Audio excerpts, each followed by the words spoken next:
Rouge à lèvres, pétrole. Vernis à ongles, pétrole. Bouteilles en plastique, pétrole. Chewing-gum, pétrole. Vêtements, pétrole. Stylos, jouets, médicaments, voitures, tout autour de nous est issu du pétrole. En à peine 150 ans, l'or noir a bouleversé la vie des hommes, jusqu'à devenir le cœur de l'économie mondiale. Les États producteurs et les industriels se sont lancés dans une course effrénée pour puiser le précieux liquide partout où il se cache. La production et la consommation augmentent sans cesse à une vitesse folle. Année après année, nous utilisons sans compter ce que la Terre a mis des millions d'années à créer. Mais le pétrole n'est pas une ressource inépuisable et de nombreux spécialistes tirent la sonnette d'alarme. Bientôt, l'or noir pourrait venir à manquer.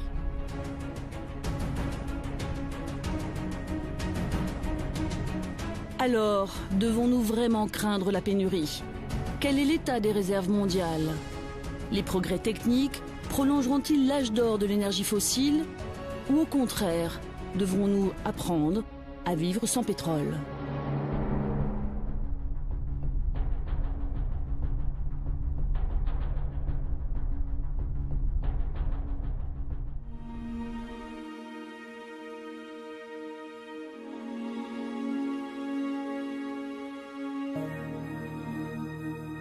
La grande aventure du pétrole démarre en 1859 aux États-Unis. Cette année-là, le tout premier forage de l'histoire est réalisé par le colonel Edwin Drake. Le pétrole jaillit des profondeurs et propulse l'humanité dans une nouvelle ère, celle d'une énergie bon marché et disponible en quantité. À l'aube du XXe siècle, le développement de l'automobile entraîne un accroissement gigantesque de la production. De l'Amérique à l'Asie centrale, c'est la ruée vers celui que l'on appelle désormais l'or noir.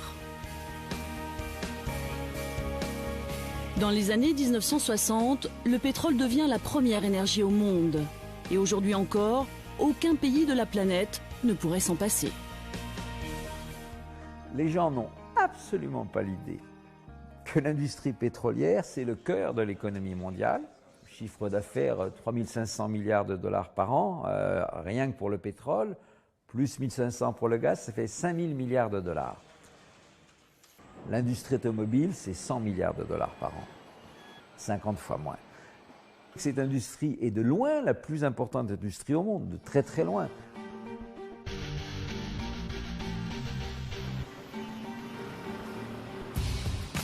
Le principal moteur de cette industrie florissante est sans conteste le secteur des transports. Voitures, avions, bateaux, le pétrole est indispensable à l'ensemble de nos déplacements. Et aujourd'hui, 80% des barils extraits sont transformés en carburant. Essence, gasoil, kérosène, fioul ferroviaire ou maritime. L'un des principaux atouts du pétrole, c'est que c'est une énergie très concentrée. Sous un volume faible, il y a une énergie extrêmement importante. Ce qui est très important pour le secteur des transports. Une voiture, il ne faut pas évidemment que l'espace occupé par le moteur et le poids de ce moteur soit évidemment considérable. Donc là, c'est vraiment dans ce secteur-là des transports que cette caractéristique d'énergie concentrée joue en faveur du pétrole. Dans un baril de pétrole se trouvent en effet 159 litres d'énergie sans égale, l'une des ressources les plus denses découvertes par l'homme. Contrairement au gaz ou au charbon, l'or noir est aussi très facile à transporter. Le pétrole a la chance d'être un liquide. Cela paraît simple quand on le dit comme ça, mais c'est très important parce qu'un liquide est beaucoup plus facile à transporter et à utiliser. Le transport du pétrole sur de longues distances à travers le monde coûte très peu cher par rapport à son coût de production. Grâce à cette source d'énergie unique, le parc automobile mondial a été multiplié par 9 au cours des 50 dernières années. Mais au-delà des transports, c'est l'ensemble de notre société qui dépend aujourd'hui du pétrole. L'industrie, l'agriculture, le chauffage, la production des matières plastiques et même des cosmétiques, sans même que l'on s'en rende compte, l'or noir est présent partout dans notre vie. Dans le monde entier, nous consommons environ 86 millions de barils chaque jour, soit plus de 13 milliards de litres.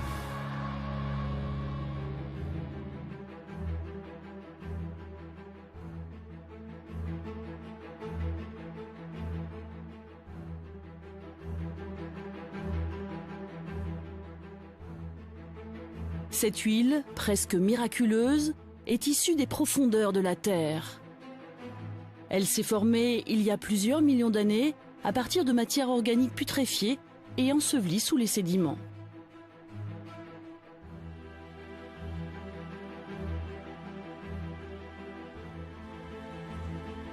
Nous sommes à l'IFPEN, l'Institut français du pétrole, énergie nouvelle. Ici, plus de 1600 chercheurs de diverses disciplines travaillent sans relâche pour mieux comprendre les processus de formation du pétrole et améliorer l'efficacité de la prospection. Roland Viali est géologue. Sa mission, analyser les échantillons récoltés aux 4 coins du globe pour rechercher des indices de la présence d'or noir. Au cœur des fragments rocheux, il traque les moindres résidus de matière organique. Le pétrole, c'est une roche tout à fait naturelle. C'est exactement comme une recette de cuisine. Il nous faut d'abord une roche qui contient de la matière organique. Donc cette matière organique va se transformer avec la pression et la température en hydrocarbures. Ça, c'est ce qu'on appelle la roche-mère. Ensuite, généralement, ces hydrocarbures qui sont plus légers que l'eau vont avoir tendance à migrer vers une roche qui est poreuse et perméable qu'on appelle le réservoir. Ensuite, comme ces hydrocarbures sont plus légers que l'eau, ils vont avoir tendance à remonter vers la surface. Donc il nous faut aussi ce qu'on appelle une couverture qui va empêcher la migration de ces hydrocarbures jusqu'à la surface, auquel ils seraient perdus. Une roche-mère dans laquelle la matière organique va se décomposer peu à peu. Une roche réservoir, spongieuse, stockant les gouttes d'hydrocarbures générés. Et une roche couverture maintenant l'ensemble dans les profondeurs. Voilà donc les 3 ingrédients géologiques essentiels à la formation du pétrole. Après plusieurs millions d'années, le précieux liquide s'accumule jusqu'à former un gisement. Aujourd'hui, ce sont ces pièges à hydrocarbures que traque l'industrie pétrolière pour les analyser en détail dans l'espoir de les exploiter.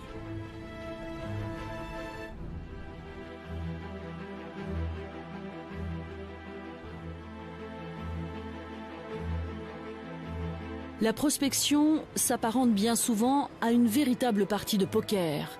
Depuis la surface, rares sont les indices laissant deviner la présence d'un gisement. L'exploration, c'est un grand jeu de hasard, puisqu'on va chercher dans le sous-sol très profond, on ne voit rien.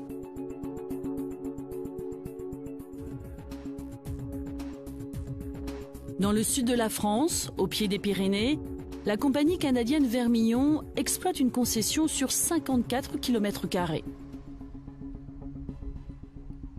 Ici, dans le sous-sol, se cachent plusieurs milliers de litres de pétrole. 2200 barils sont extraits chaque jour des 25 puits qui recouvrent le gisement.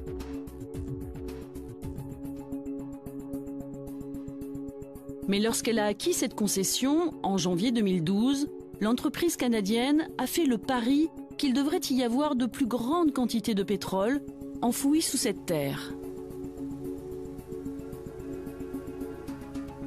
Elle s'est alors lancée dans une vaste campagne de prospection. Elle utilise pour cela une méthode à la pointe de la technologie, la sismique. John Simpson est géologue et géophysicien. Il dirige cette campagne. Autour de lui, 85 personnes avec un même objectif, mieux connaître la composition du sous-sol pour cartographier le gisement et identifier les compartiments qui pourraient produire plus. Le sismique, c'est vraiment nos yeux, parce que sous la terre, on ne peut pas y aller, on ne voit pas, on n'a que les forages. Le son se propage très vite sous la terre, par exemple 2000 à 5000 mètres par seconde. Voilà. Donc si on fait un son, un bruit, si je fais ça sur la Terre, avec les géophones, des fois le son traverse les couches de roche et est reflété sur diverses couches de roche. Et c'est ces géophones-là qui vont capter ces reflets de bruit. Et avec ça, on est capable de reconstituer une image trois-dimensionnelle sous la Terre.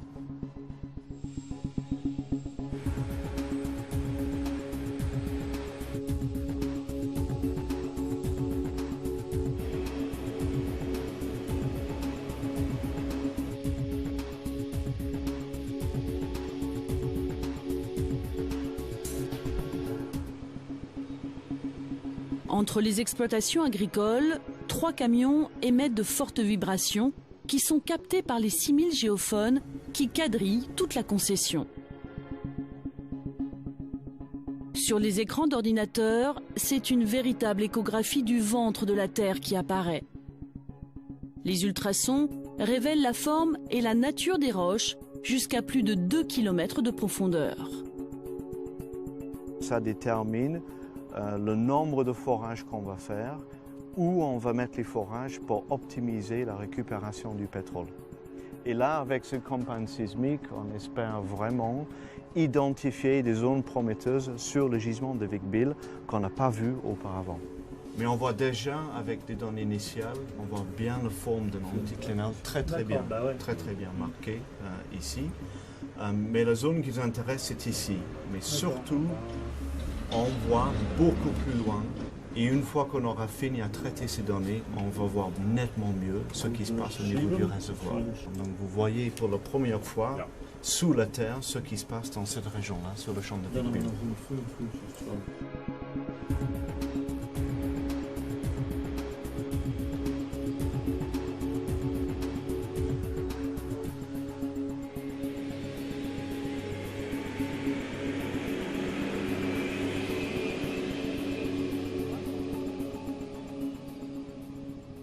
Lorsqu'une zone prometteuse est identifiée, un autre type de machine entre alors en action, les foreuses. Elles creusent jusqu'à 2000 mètres de profondeur et rapportent ce que l'on appelle une carotte. En d'autres termes, un échantillon de roche. Son analyse permettra de confirmer ou non la présence de pétrole et donc de décider de l'avenir de la parcelle de terre.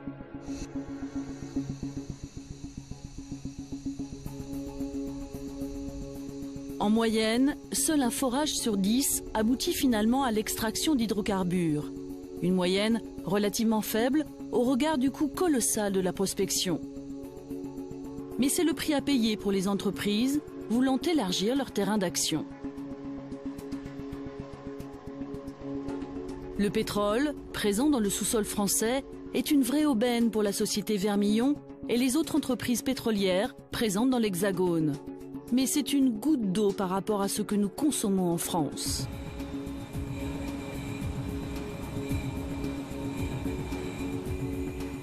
Malgré les quelques 800 000 tonnes extraites chaque année de nos gisements, nous devons importer près de 99% de nos besoins.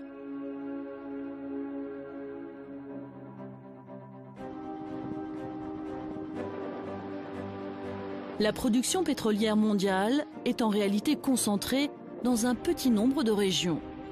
En tête, le Moyen-Orient, véritable Eldorado de l'or noir. Arabie Saoudite, Qatar, Émirats Arabes Unis sont membres de l'OPEP, l'organisation des pays exportateurs de pétrole. À lui seul, le cartel qui regroupe 12 pays produit 30 millions de barils par jour, soit près de 40% de la consommation mondiale. Mais depuis plusieurs années, la Russie s'est placée en seconde position des pays producteurs avec 10,5 millions de barils par jour. Puis arrivent les États-Unis avec une production de 8,9 millions de barils par jour. Viennent ensuite l'Iran, la Chine, le Canada et le Mexique.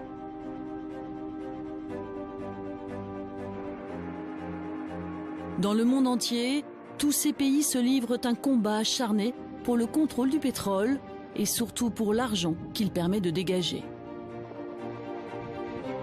Matière première stratégique par excellence, le pétrole est un sujet absolument clé et un certain nombre de personnes, d'intérêts économiques, d'acteurs politiques, étatiques ou non étatiques, sont prêts littéralement à tout pour le pétrole. Pour le pétrole en tant que tel, et aussi et surtout pour l'argent que génère l'industrie pétrolière, ce que les économistes appellent la rente pétrolière, qui est tout à fait considérable. Il faut dire que l'enjeu est de taille. Nous consommons sur Terre plus de 30 milliards de barils par an, c'est-à-dire 15 milliards de litres par jour.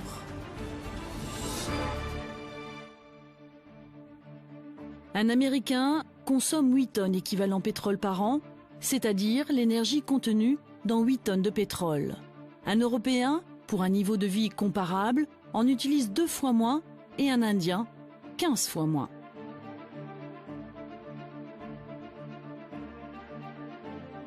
Mais ces chiffres sont en train de changer.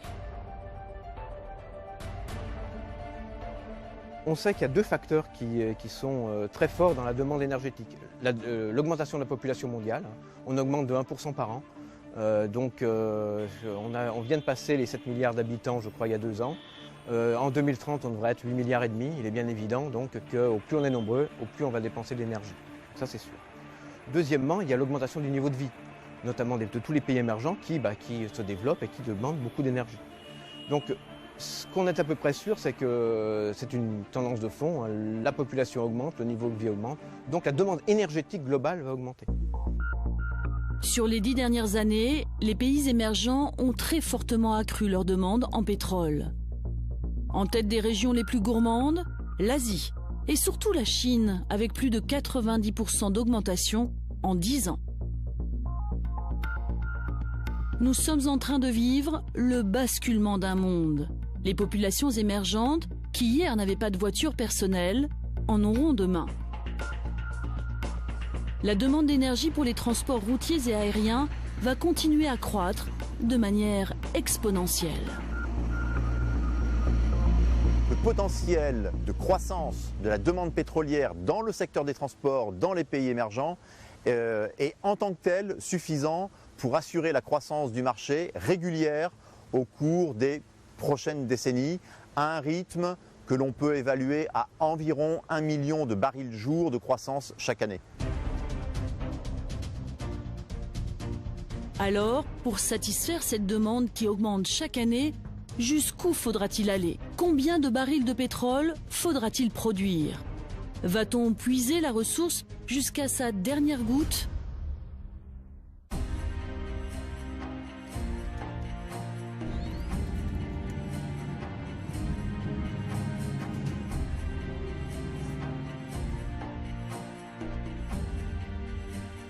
Nous sommes en région parisienne. De discrets derricks surgissent au milieu des champs de maïs. L'entreprise Vermillon exploite un gisement dont elle extrait 2600 barils chaque jour.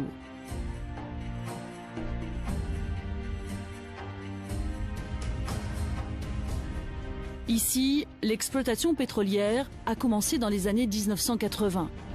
Et comme partout dans le monde, petit à petit, les gisements déclinent.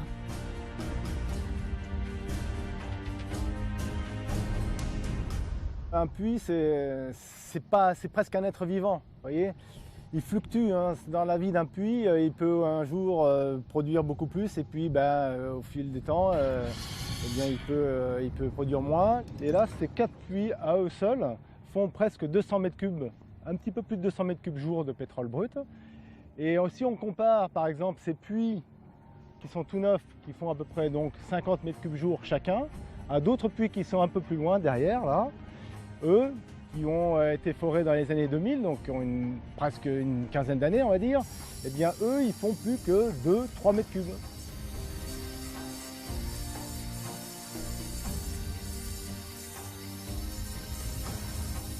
Et pour continuer à produire plus, les ingénieurs doivent injecter de grandes quantités d'eau et de produits chimiques dans les profondeurs. L'objectif, augmenter la pression à l'intérieur de la roche réservoir pour faire remonter les dernières gouttes d'hydrocarbures.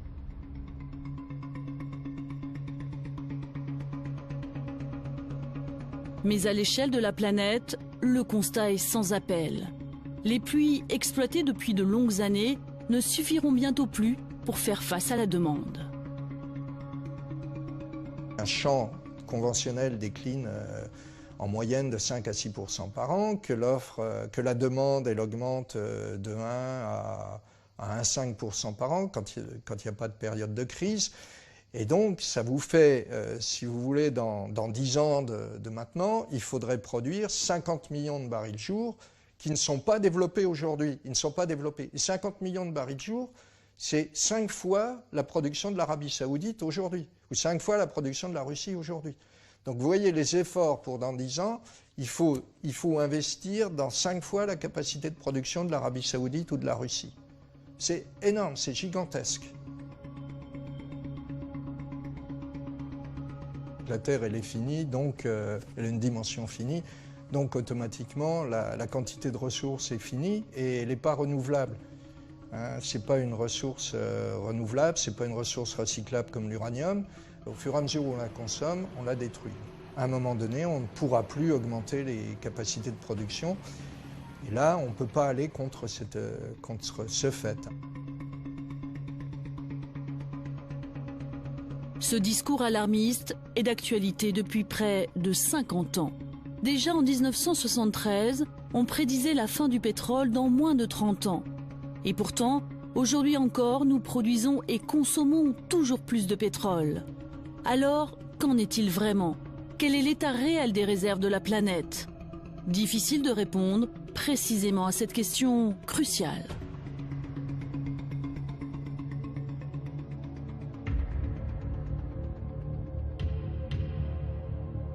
Ce qui compte, ce n'est pas la quantité totale de pétrole qui existe dans le monde, mais celui auquel on peut accéder, ce que l'on appelle les réserves de pétrole. Mais derrière ce terme se cachent en fait plusieurs définitions bien différentes. Alors dans les réserves, il y a plusieurs catégories. Il y a les réserves prouvées, il y a les réserves prouvées plus probables, et il y a les réserves prouvées plus probables plus possibles. Alors la différence, elle est, je dirais, à la fois simple et compliquée. Les compagnies internationales qui sont listées à New York, à la bourse de New York, doivent obligatoirement reporter à la Stock Exchange Commission leurs réserves 1P, leurs réserves prouvées. On les appelle 1P parce que ce sont des réserves que les compagnies estiment avoir la probabilité de produire à 9 chances sur 10. 9 chances sur 10 de produire ce chiffre. Donc c'est un chiffre extrêmement conservateur. Il est utilisé pour assurer, je dirais, l'actionnaire sur la stabilité de sa compagnie, sur la richesse de sa compagnie. La définition des réserves de P, prouvées plus probables, est plus large. Ce sont les réserves que la compagnie a 1 chance sur 2 de produire. Quant aux prouvées, plus probables, plus possibles, elles englobent les quantités de pétrole qui pourraient être produites si de nouvelles technologies apparaissaient. Les compagnies internationales émettent donc des déclarations plus conservatrices en donnant les chiffres de réserve 1P, tandis que les États producteurs qui ne sont pas soumis aux mêmes contraintes se montrent plus optimistes en déclarant des réserves 2P, voire 3P. Par conséquent, pour une même zone, les chiffres sont parfois sensiblement différents et ils varient en plus au fil du temps.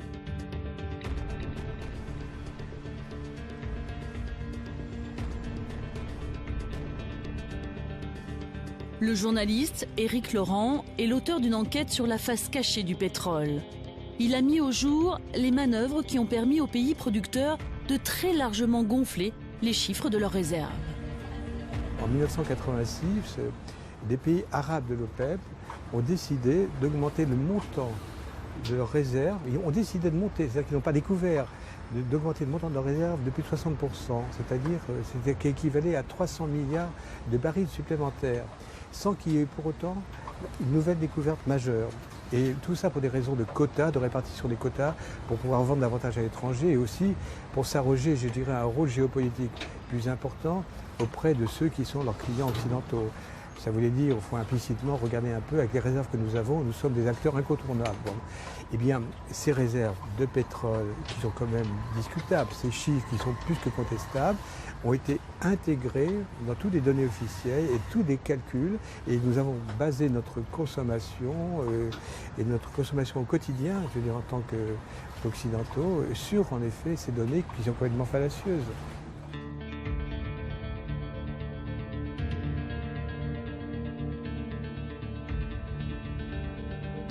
Ces réserves sont d'autant plus difficiles à estimer que la quantité de pétrole exploitable dépend également d'un autre facteur déterminant, le prix du baril. Depuis 40 ans, il n'a cessé d'augmenter. De 4 $, soit moins de 3 € en 1972, le baril s'est envolé à 145 $ en 2008. Aujourd'hui, il fluctue autour d'une moyenne d'environ 100 $. Et bien sûr, plus le pétrole est cher, plus il est rentable pour les entreprises.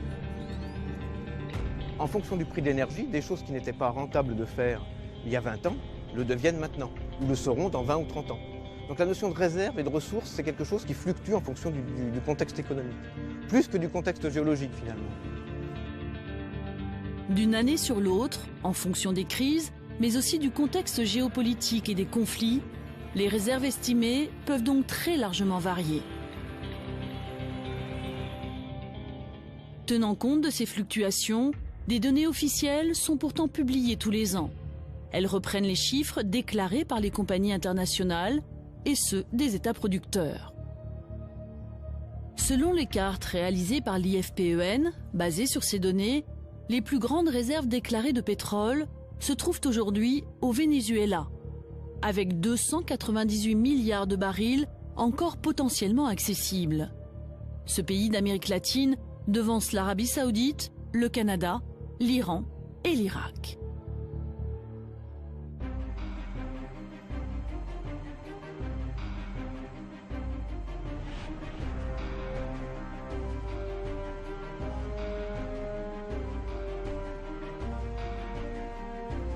Ces réserves, si importantes soient-elles, sont vouées à s'épuiser au fur et à mesure que nous les consommons.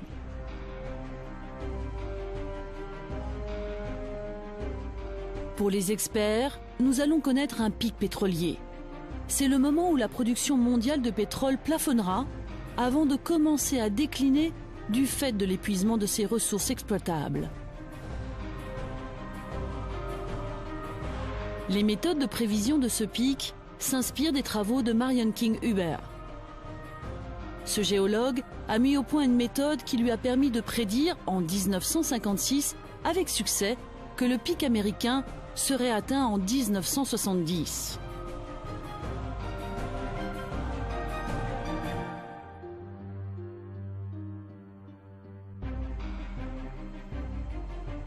Selon sa théorie, l'exploitation des ressources pétrolières suit une courbe en cloche.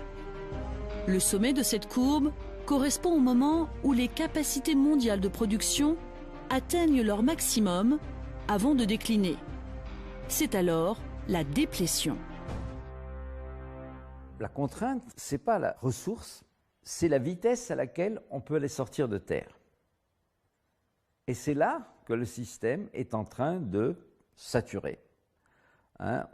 On est aujourd'hui à 87 millions de barils jour et on va plafonner, je dirais, à peu près à 100 millions de barils jour, plus ou moins 5, vers 2020, plus ou moins 5 ans.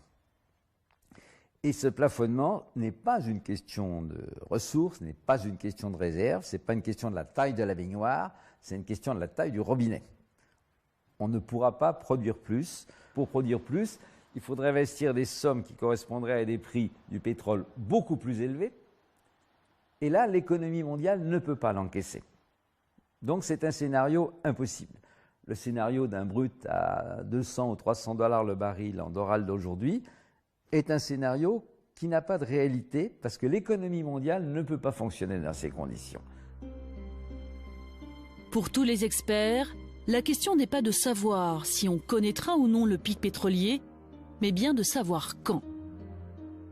Entre les pessimistes et les optimistes, la date fait débat. Mais tout le monde s'accorde à dire que le XXIe siècle sera celui du pic pétrolier. On sait qu'au cours du XXIe siècle, la production d'hydrocarbures liquides fossiles va diminuer. C'est une certitude. Il n'y a aucune incertitude sur ce diagnostic-là. Donc il y aura forcément un déclin, d'abord un pic ou un plateau de production au niveau mondial. La question c'est à voir quand. Et ensuite un déclin lent au début et puis de plus en plus rapide. Donc il y aura une fin du pétrole. Le pic pétrolier, il est déjà atteint et dépassé depuis longtemps pour certaines régions du monde, comme l'Europe, par exemple. On est très largement au-delà du pic pétrolier. Le pétrole, à court terme au sens géologique du terme, court terme c'est 50 ans, il va disparaître. Pourtant, malgré les chiffres avancés par les experts indépendants, personne ne semble s'affoler d'une telle perspective. Ni les compagnies pétrolières, ni les États producteurs ou consommateurs, ni les organismes internationaux. Nous sommes face, je pense, à un problème qui demande, je dirais, un courage politique qui, pour l'instant, ne s'est quasiment pas manifesté, nulle part dans le monde. Dans la configuration d'un marché pétrolier structurellement tendu, dans lequel la demande potentielle n'est pas satisfaite, on peut avoir une explosion, littéralement, du prix du pétrole, très supérieure à 100, 150, voire 200 $ et plus. Et il faut bien se rendre compte du potentiel déstabilisateur, non seulement macroéconomique, mais également politique que cela peut représenter. Et il faut reconnaître que pour l'instant, personne n'a poussé le raisonnement jusqu'à son terme des possibles répercussions d'un marché pétrolier mondial qui serait structurellement tendu.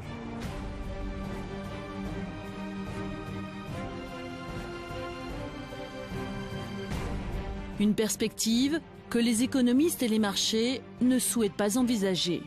Pour l'heure, autour du pic pétrolier, la loi du silence demeure.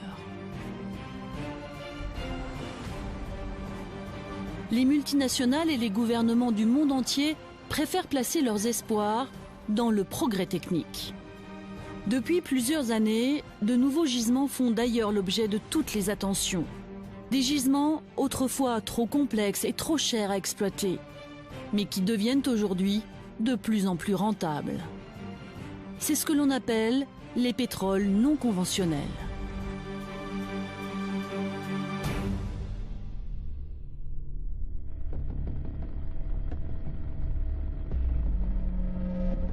Depuis plus de 10 ans, les compagnies puisent le pétrole en haute mer, à des profondeurs de plus en plus importantes.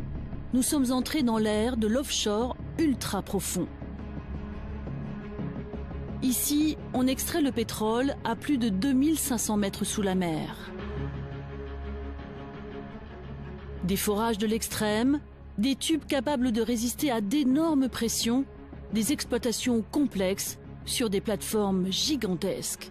Un défi technologique hors norme et des coûts exorbitants.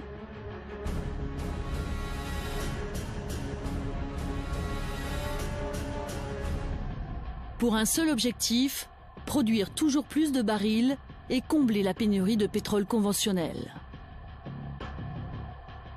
Aujourd'hui, ces pétroles de l'extrême sont devenus rentables pour les compagnies car elles revendent le baril à des prix très élevés. Mais les forages en eau très profonde ne sont pas sans poser de problème. La gigantesque marée noire, provoquée par l'explosion de la plateforme Deepwater Horizon en 2010, a montré les risques de pollution majeurs quand un incident survient. Aujourd'hui, on va faire des puits, par exemple, dans le golfe du Mexique, à 10 000 mètres de profondeur, par 1500 à 2000 mètres d'eau. On va vraiment chercher une tête d'épingle dans une meule de foin. Pour récupérer les dernières gouttes d'or noir, les compagnies pétrolières vont puiser au plus profond, mais aussi aux limites de notre planète.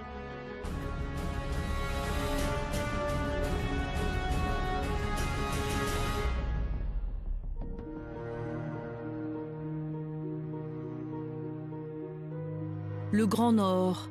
Nous sommes juste au-dessus du cercle polaire. Un continent entièrement recouvert de glace une grande partie de l'année. Ces terres, inhospitalières, sont longtemps restées à l'écart de toute forme d'exploitation humaine. Mais aujourd'hui, l'Arctique est en train de devenir accessible. Avec le changement climatique, la banquise recule chaque année un peu plus. Et l'Arctique pourrait devenir le dernier Eldorado du pétrole. Sous le sol gelé, les réserves sont estimées à 84 milliards de barils, soit 5% des réserves mondiales. Pourtant, les conditions extrêmes d'exploration et les dangers rendent l'industrie pétrolière frileuse. Le jeu n'en vaut peut-être pas la chandelle d'aller faire des explorations difficiles qui sont quand même dangereuses avec des plateformes de forage, des plateformes de production qui doivent résister à ces températures de moins 50 degrés, de blizzards invraisemblables à plus de 100 km/h. Vous savez que les gens ne peuvent pas travailler en général plus d'1 minute à 1 minute et demie en continu parce qu'ils peuvent vite être gelés. Et puis ensuite, il y a tout ce qui est le transport des fluides, du pétrole en particulier, sur des bateaux ou à terre, par moins 50 degrés, avec un pétrole qui va figer, qui va être insolide, qui ne va pas pouvoir être mobile dans les tuyaux. Donc il faut aussi absolument calfeutrer, réchauffer, chauffer ces tuyaux. Donc encore une perte d'énergie importante. Donc les coûts sont assez prohibitifs, je pense. Les risques sont trop importants, pour les hommes, mais aussi pour l'environnement. Aujourd'hui, on n'aurait pas, en plus, je pense, les technologies nécessaires en cas de problème de pollution majeure de la banquise, par exemple, avec du pétrole. Ça serait un peu difficile de nettoyer, même des pollutions minimes. Mais toutes les compagnies pétrolières ne semblent pas aussi réticentes, puisque plusieurs d'entre elles se sont lancées dans une course sans limite pour l'exploitation de l'Arctique. Une bataille pour le contrôle de cette ressource est même envisagée au plus haut niveau.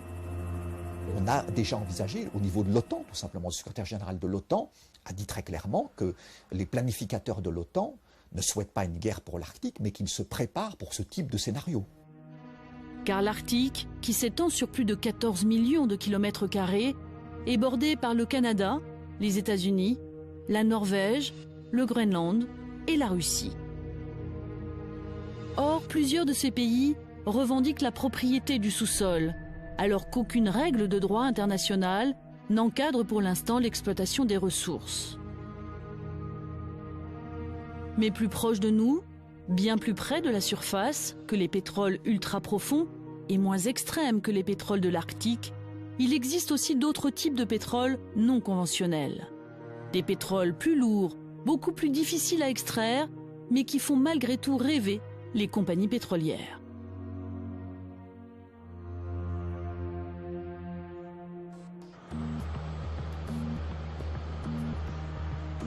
Nous sommes au Canada, dans la province de l'Alberta.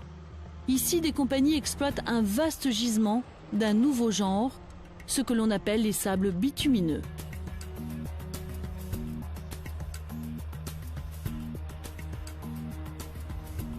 Ce sont des pétroles très lourds, très visqueux, prisonniers dans des réservoirs de terre glaise ou de calcaire.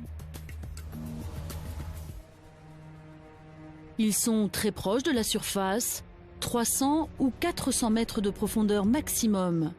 Certains gisements affleurent même à 20 mètres de la surface.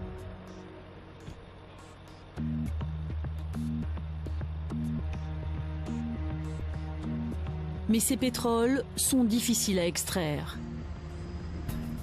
Car à de si faibles profondeurs, la pression est quasiment inexistante. Pour récupérer ces huiles épaisses, les pétroliers doivent donc injecter des quantités astronomiques de vapeur d'eau dans le sous-sol.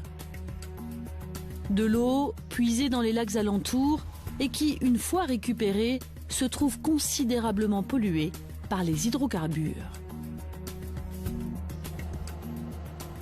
On ne sait pas ce qu'il y a dans l'eau ici. Je pense qu'il y a deux types de poisons mortels dans cette eau. qui sont responsables de cancers. On a perdu tellement de gens dans notre ville ces dernières années. Malgré l'impact néfaste sur l'environnement et l'opposition massive de nombreuses associations internationales, les sables bitumineux représentent aujourd'hui un nouvel Eldorado de l'or noir. Leur exploitation est en pleine expansion et au Canada comme au Venezuela, les réserves sont estimées à plusieurs centaines de milliards de barils.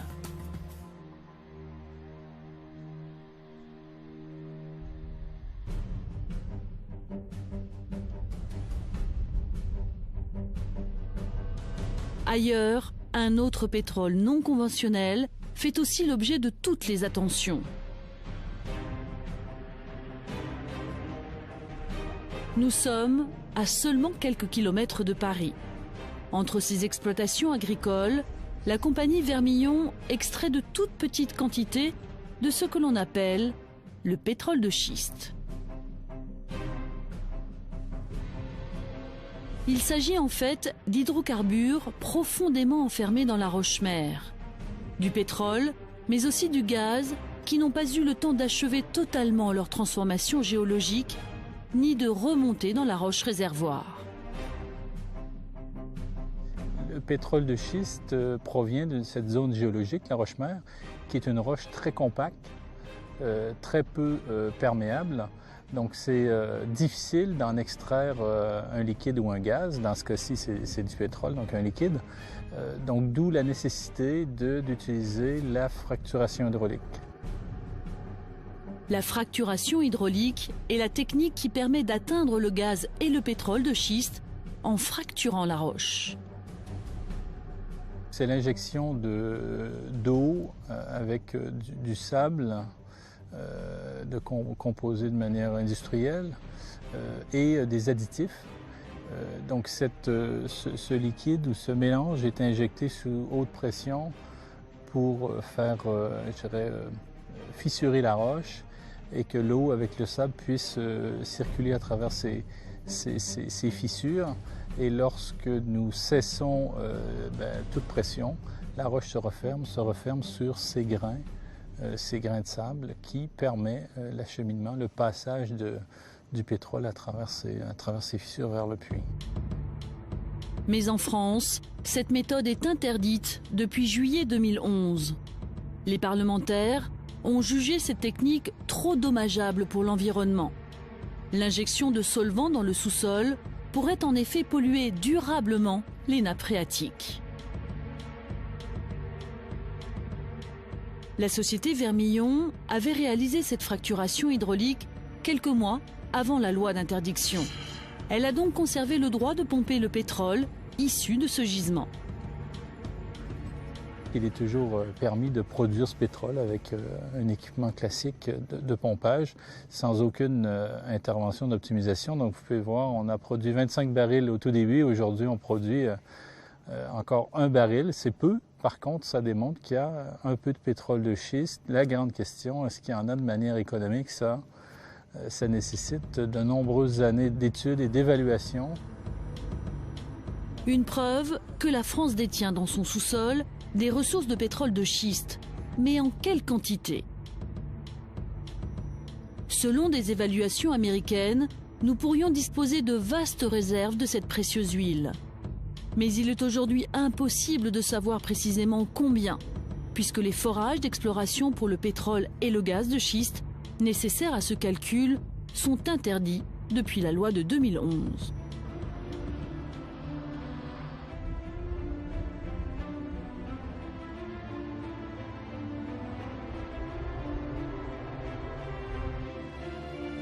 Outre-Atlantique, en revanche, aucune loi n'interdit la fracturation hydraulique. Et le miracle du pétrole de schiste est déjà en marche. Dans l'État du Dakota du Nord, les derricks poussent à une vitesse démesurée. Les ouvriers se bousculent pour venir travailler et participer à cette révolution. Aujourd'hui, seulement 5 ans après le début du boom, l'État produit 800 000 barils chaque jour. Au prix parfois de saccages environnementaux, cette ruée vers le pétrole de schiste a propulsé les États-Unis au 3e rang des plus grands producteurs mondiaux, derrière l'Arabie Saoudite et la Russie. Il y a une véritable révolution énergétique aux États-Unis. D'une part sur le gaz de schiste, le gaz naturel, et puis d'autre part sur le pétrole. Aujourd'hui, les États-Unis sont pratiquement indépendants en matière de gaz. Même si l'ampleur et la durée de ce phénomène font débat, il devrait changer la carte des échanges commerciaux en rendant l'Amérique du Nord moins dépendante du pétrole moyen-oriental. À partir du moment où les États-Unis n'importent plus de gaz, ils sont beaucoup moins dépendants des pays producteurs, notamment des pays du Moyen-Orient. Si demain ils n'importent plus de pétrole, et on voit ça à l'horizon 2025, ça change beaucoup les équilibres géopolitiques du monde. C'est un peu tôt pour en parler, mais n'empêche que ça va vraiment changer les choses. Un nouvel équilibre que nul n'avait pu prédire et qui pourrait encore changer si d'autres pays se mettaient à leur tour à extraire le pétrole de schiste. S'il n'est pour l'instant exploité industriellement qu'en Amérique du Nord, plusieurs États pourraient être assis sur d'importantes réserves. Au total, il y aurait dans le sous-sol de notre planète 346 milliards de barils de pétrole de schiste. Surtout concentrés en Russie, aux États-Unis, mais aussi en Chine ou en Argentine. Mais cet engouement est loin d'être partagé par tous. Beaucoup voient en effet dans le gaz et le pétrole de schiste la dernière limite à ne pas franchir. Si on accepte le gaz de schiste chez nous, ça veut dire qu'on va aller jusqu'au bout, qu'on va tout détruire, tout. Parce que si on l'accepte chez nous, on accepte évidemment de détruire Alaska, de détruire l'Antarctique, l'Arctique, les forêts amazoniennes. Si on accepte ça, c'est définitivement foutu. Les limites seront-elles environnementales? Jusqu'où abîmerons-nous notre planète pour satisfaire nos besoins? Toute la période qui s'annonce jusqu'à la fin du siècle, c'est une période qui va être de plus en plus high-tech, avec de plus en plus de contraintes d'environnement, de problèmes d'attentes sociétales, enfin de choses absolument passionnantes à résoudre, et qui sera le cœur de l'économie de tout le XXIe siècle. L'électricité et le pétrole, c'est les deux cœurs de l'économie du XXIe siècle. Le déclin des grands gisements conventionnels, faciles d'accès, est déjà amorcé. Et même si ces nouvelles formes de pétrole pourraient repousser la date de la pénurie, nul ne sait si cela suffira à endiguer le déclin et surtout, quel sera le prix environnemental à payer. Je crois qu'on ira très loin, que ça ne sera pas un choix, ça sera vraiment contraint et forcé qu'on le fera. Et on utilisera, c'est ça le drame, c'est qu'on utilisera toutes les sources possibles de substituts au pétrole, c'est-à-dire les pétroles non conventionnels. Donc j'ai très peur d'une prédation accentuée de la planète. Mais viendra aussi le moment où les stocks des pétroles non conventionnels diminueront. Alors un jour, l'or noir finira forcément par manquer. L'énergie du futur s'annonce donc de plus en plus chère et chacun d'entre nous doit s'y préparer. Ce qui est sûr, c'est qu'on aura une contrainte de, je dirais, de frugalité. C'est-à-dire que dans notre budget, l'énergie qui était presque négligeable, 5-10% du budget des individus, prendra une part importante. 20% peut-être 30%, sous toutes ses formes, directes et indirectes. Et ça sera une contrainte. Au siècle dernier, la contrainte, c'était l'alimentation. Les 3/4 des revenus des gens passaient à se nourrir, à survivre. On l'a oublié. Bien nous, si on veut garder un mode de vie pas trop différent de celui qu'on a aujourd'hui, il faudra qu'on accepte que l'énergie prenne une part plus importante de nos revenus.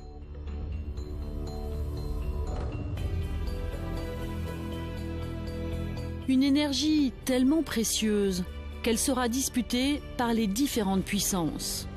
Entre les pays producteurs, toujours plus gourmands, et les pays consommateurs de plus en plus dépendants.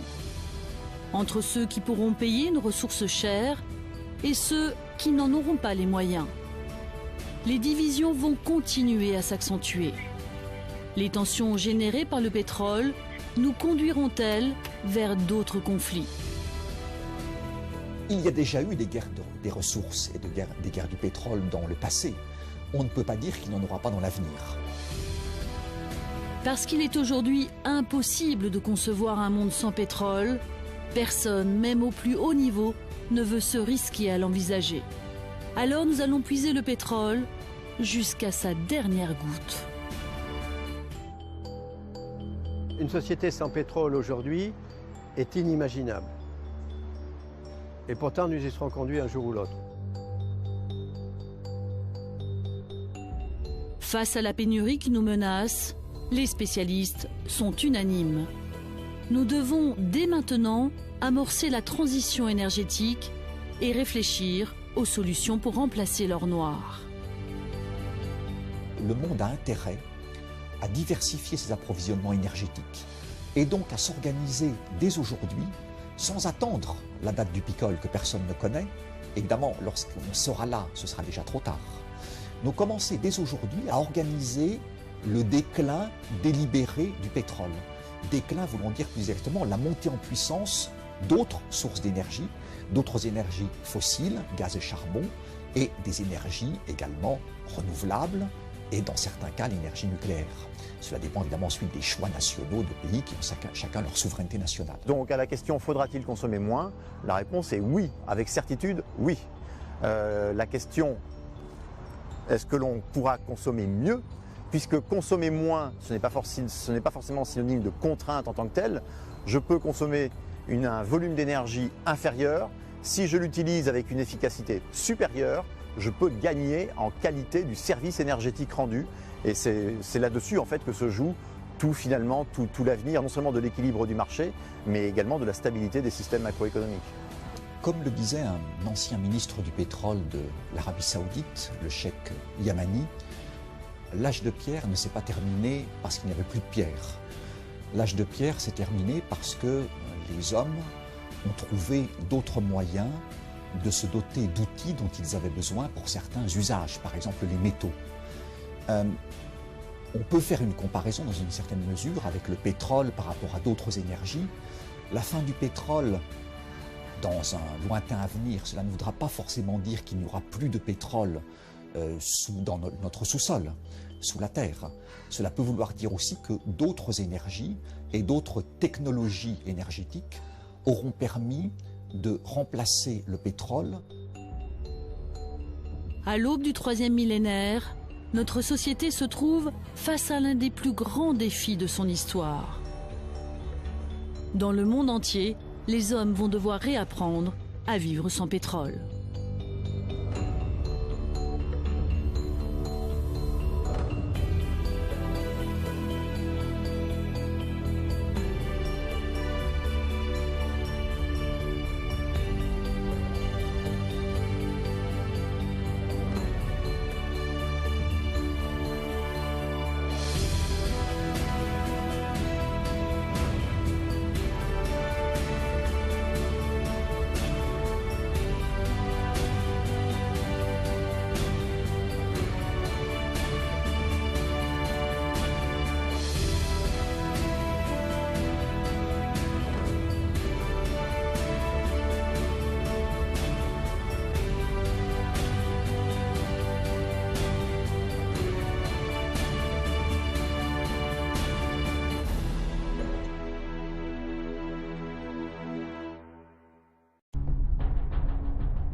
Rouge à lèvres, pétrole. Vernis à ongles, pétrole. Bouteille en plastique, pétrole. Chewing-gum, pétrole. Vêtements, pétrole. Stylos, jouets, médicaments, voitures, tout autour de nous est issu du pétrole. En à peine 150 ans, l'or noir a bouleversé la vie des hommes. jusqu'à devenir le cœur de l'économie mondiale. Les États producteurs et les industriels se sont lancés dans une course effrénée pour puiser le précieux liquide partout où il se cache. La production et la consommation augmentent sans cesse à une vitesse folle. Année après année, nous utilisons sans compter ce que la Terre a mis des millions d'années à créer. Mais le pétrole n'est pas une ressource inépuisable et de nombreux spécialistes tirent la sonnette d'alarme. Bientôt, l'or noir pourrait venir à manquer.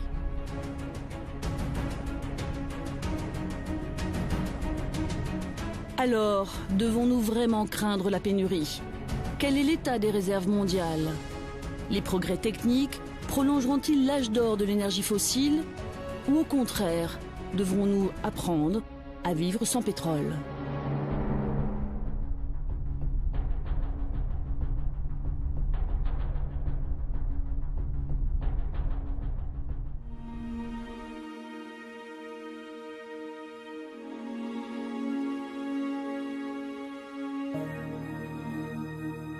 La grande aventure du pétrole démarre en 1859 aux États-Unis. Cette année-là, le tout premier forage de l'histoire est réalisé par le colonel Edwin Drake.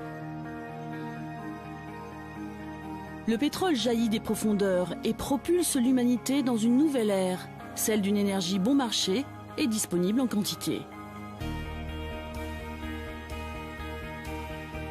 À l'aube du XXe siècle, le développement de l'automobile entraîne un accroissement gigantesque de la production. De l'Amérique à l'Asie centrale, c'est la ruée vers celui que l'on appelle désormais l'or noir. Dans les années 1960, le pétrole devient la première énergie au monde. Et aujourd'hui encore, aucun pays de la planète ne pourrait s'en passer. Les gens n'ont absolument pas l'idée que l'industrie pétrolière, c'est le cœur de l'économie mondiale. Chiffre d'affaires 3500 milliards de dollars par an, rien que pour le pétrole, plus 1500 pour le gaz, ça fait 5000 milliards de dollars. L'industrie automobile, c'est 100 milliards de dollars par an, 50 fois moins. Cette industrie est de loin la plus importante industrie au monde, de très très loin.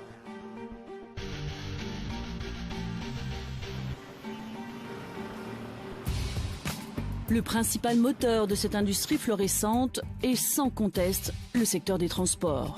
Voitures, avions, bateaux, le pétrole est indispensable à l'ensemble de nos déplacements. Et aujourd'hui, 80% des barils extraits sont transformés en carburant. Essence, gasoil, kérosène, fioul ferroviaire ou maritime. L'un des principaux atouts du pétrole, c'est que c'est une énergie très concentrée. Sous un volume faible, il y a une énergie extrêmement importante, ce qui est très important pour le secteur des transports. Une voiture, il ne faut pas évidemment que l'espace occupé par le moteur et le poids de ce moteur soit évidemment considérable. Donc là, c'est vraiment dans ce secteur-là des transports que cette caractéristique d'énergie concentrée joue en faveur du pétrole. Dans un baril de pétrole se trouvent en effet 159 litres d'énergie sans égale, l'une des ressources les plus denses découvertes par l'homme. Contrairement au gaz ou au charbon, l'or noir est aussi très facile à transporter. Le pétrole a la chance d'être un liquide. Cela paraît simple quand on le dit comme ça, mais c'est très important parce qu'un liquide est beaucoup plus facile à transporter et à utiliser. Le transport du pétrole sur de longues distances à travers le monde coûte très peu cher par rapport à son coût de production. Grâce à cette source d'énergie unique, le parc automobile mondial a été multiplié par 9 au cours des 50 dernières années. Mais au-delà des transports, c'est l'ensemble de notre société qui dépend aujourd'hui du pétrole. L'industrie, l'agriculture, le chauffage, la production des matières plastiques et même des cosmétiques, sans même que l'on s'en rende compte, l'or noir est présent partout dans notre vie. Dans le monde entier, nous consommons environ 86 millions de barils chaque jour, soit plus de 13 milliards de litres.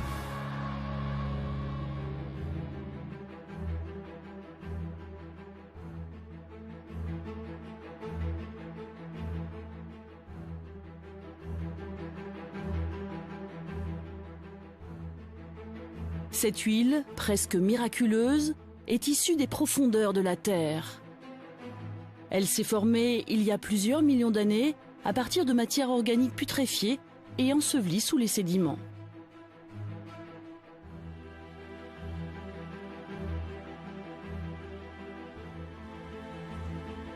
Nous sommes à l'IFPEN, l'Institut français du pétrole, énergie nouvelle. Ici, plus de 1600 chercheurs de diverses disciplines travaillent sans relâche pour mieux comprendre les processus de formation du pétrole et améliorer l'efficacité de la prospection. Roland Viali est géologue. Sa mission, analyser les échantillons récoltés aux 4 coins du globe pour rechercher des indices de la présence d'or noir. Au cœur des fragments rocheux, il traque les moindres résidus de matière organique. Le pétrole, c'est une roche tout à fait naturelle.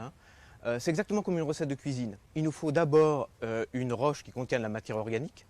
Donc cette matière organique va se transformer avec la pression et la température en hydrocarbures. Ça, c'est ce qu'on appelle la roche-mère. Ensuite, généralement, ces hydrocarbures qui sont plus légers que l'eau vont avoir tendance à migrer vers une roche qui est poreuse et perméable, qu'on appelle le réservoir. Ensuite, comme ces hydrocarbures sont plus légers que l'eau, ils vont avoir tendance à remonter vers la surface. Donc il nous faut aussi ce qu'on appelle une couverture qui va empêcher la migration de ces hydrocarbures jusqu'à la surface, auquel ils seraient perdus. Une roche-mère dans laquelle la matière organique va se décomposer peu à peu. Une roche réservoir, spongieuse, stockant les gouttes d'hydrocarbures générés. Et une roche couverture maintenant l'ensemble dans les profondeurs. Voilà donc les 3 ingrédients géologiques essentiels à la formation du pétrole. Après plusieurs millions d'années, le précieux liquide s'accumule jusqu'à former un gisement. Aujourd'hui, ce sont ces pièges à hydrocarbures que traque l'industrie pétrolière pour les analyser en détail dans l'espoir de les exploiter.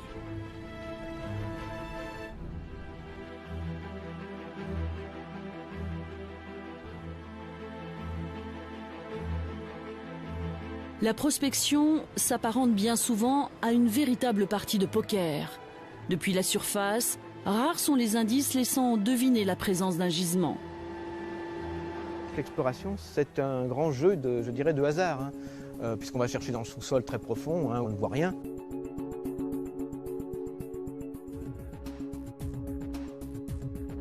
Dans le sud de la France, au pied des Pyrénées, la compagnie canadienne Vermillon exploite une concession sur 54 km². Ici, dans le sous-sol, se cachent plusieurs milliers de litres de pétrole. 2200 barils sont extraits chaque jour des 25 puits qui recouvrent le gisement.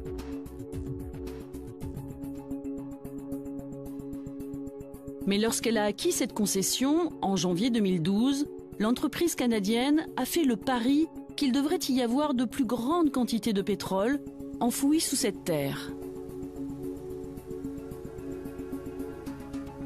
Elle s'est alors lancée dans une vaste campagne de prospection.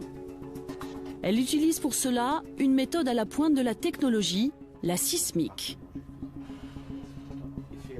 John Simpson est géologue et géophysicien. Il dirige cette campagne. Autour de lui, 85 personnes avec un même objectif, mieux connaître la composition du sous-sol pour cartographier le gisement et identifier les compartiments qui pourraient produire plus. Le sismique, c'est vraiment nos yeux, parce que sous la terre, on ne peut pas y aller, on ne voit pas, on n'a que les forages. Le son se propage très vite sous la terre, par exemple 2000 à 5000 mètres par seconde. Voilà.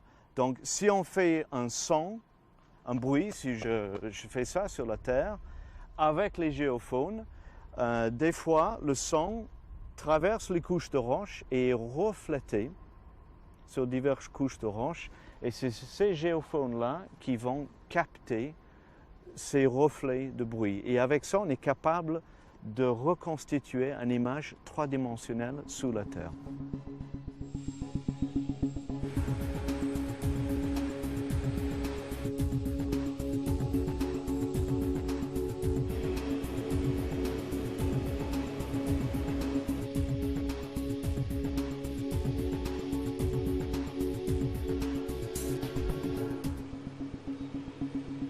Entre les exploitations agricoles, 3 camions émettent de fortes vibrations qui sont captées par les 6000 géophones qui quadrillent toute la concession. Sur les écrans d'ordinateur, c'est une véritable échographie du ventre de la Terre qui apparaît. Les ultrasons révèlent la forme et la nature des roches jusqu'à plus de 2 km de profondeur. Ça détermine le nombre de forages qu'on va faire, où on va mettre les forages pour optimiser la récupération du pétrole. Et là, avec cette campagne sismique, on espère vraiment identifier des zones prometteuses sur le gisement de Vic-Bilh qu'on n'a pas vu auparavant. Mais on voit déjà, avec des données initiales, on voit bien la forme d'un anticlinal très bien marqué ici. Mais la zone qui nous intéresse, c'est ici. Mais surtout, on voit beaucoup plus loin. Et une fois qu'on aura fini à traiter ces données, on va voir nettement mieux ce qui se passe au niveau du réservoir. Donc vous voyez pour la première fois, sous la terre, ce qui se passe dans cette région-là, sur le champ de Vic-Bilh.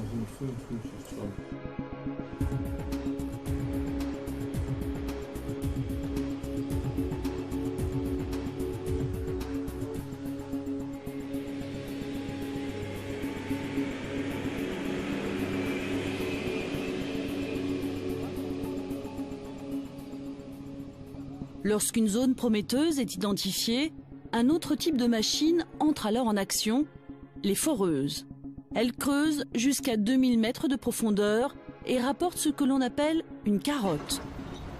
En d'autres termes, un échantillon de roche. Son analyse permettra de confirmer ou non la présence de pétrole, et donc de décider de l'avenir de la parcelle de terre.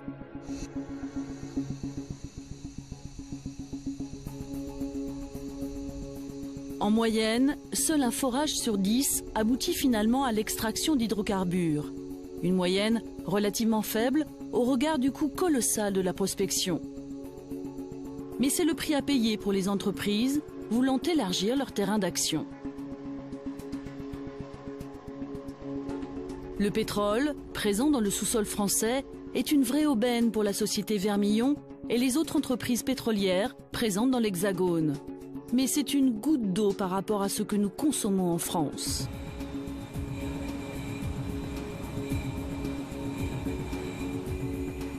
Malgré les quelques 800 000 tonnes extraites chaque année de nos gisements, nous devons importer près de 99% de nos besoins.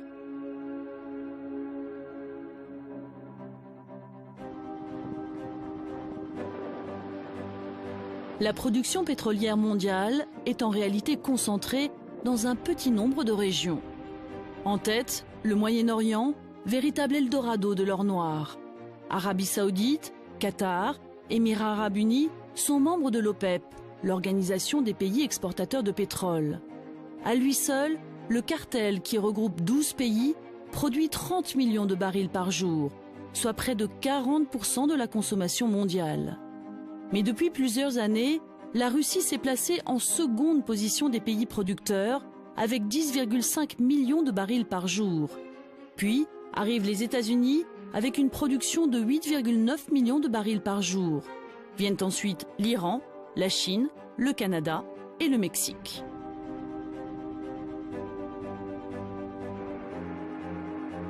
Dans le monde entier, tous ces pays se livrent un combat acharné pour le contrôle du pétrole et surtout pour l'argent qu'il permet de dégager.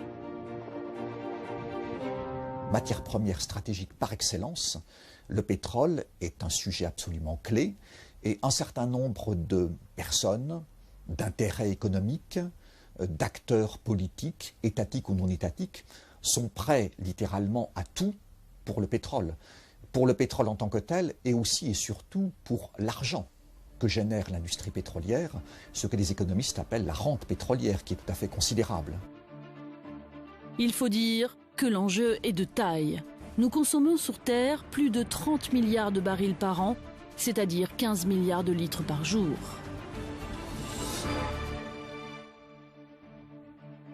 Un Américain consomme 8 tonnes équivalent pétrole par an, c'est-à-dire l'énergie contenue dans 8 tonnes de pétrole. Un Européen, pour un niveau de vie comparable, en utilise 2 fois moins et un Indien, 15 fois moins.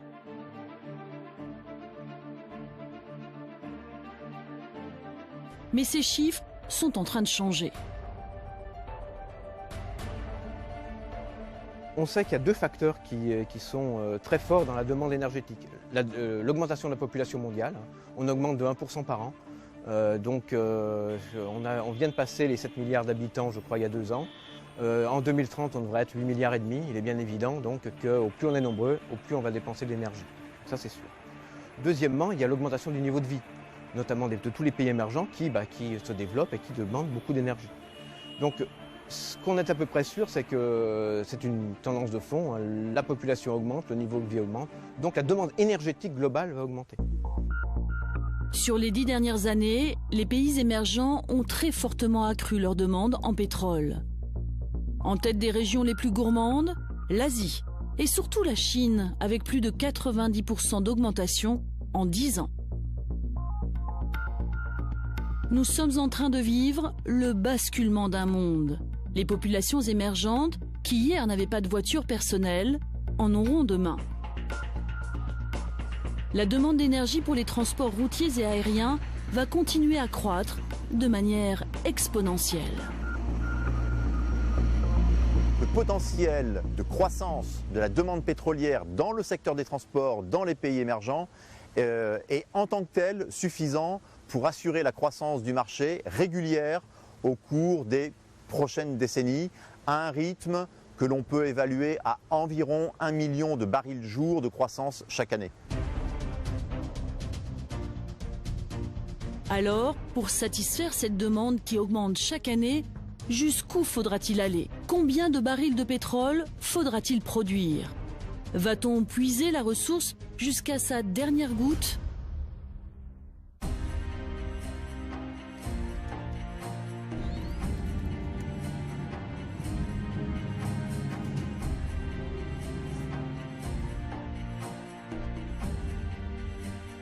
Nous sommes en région parisienne. De discrets derricks surgissent au milieu des champs de maïs. L'entreprise Vermillon exploite un gisement dont elle extrait 2600 barils chaque jour.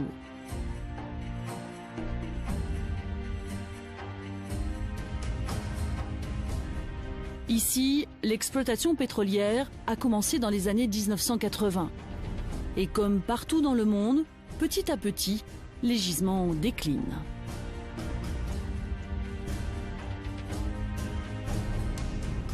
Un puits, c'est presque un être vivant, voyez. Il fluctue hein. Dans la vie d'un puits, il peut un jour produire beaucoup plus et puis au fil des temps, il peut produire moins. Et là, ces 4 puits à eux seuls font presque 200 mètres cubes, un petit peu plus de 200 mètres cubes jour de pétrole brut.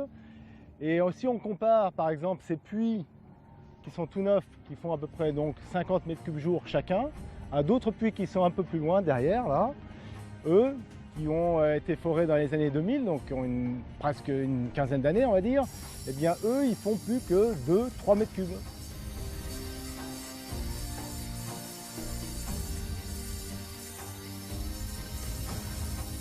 Et pour continuer à produire plus, les ingénieurs doivent injecter de grandes quantités d'eau et de produits chimiques dans les profondeurs. L'objectif, augmenter la pression à l'intérieur de la roche réservoir pour faire remonter les dernières gouttes d'hydrocarbures.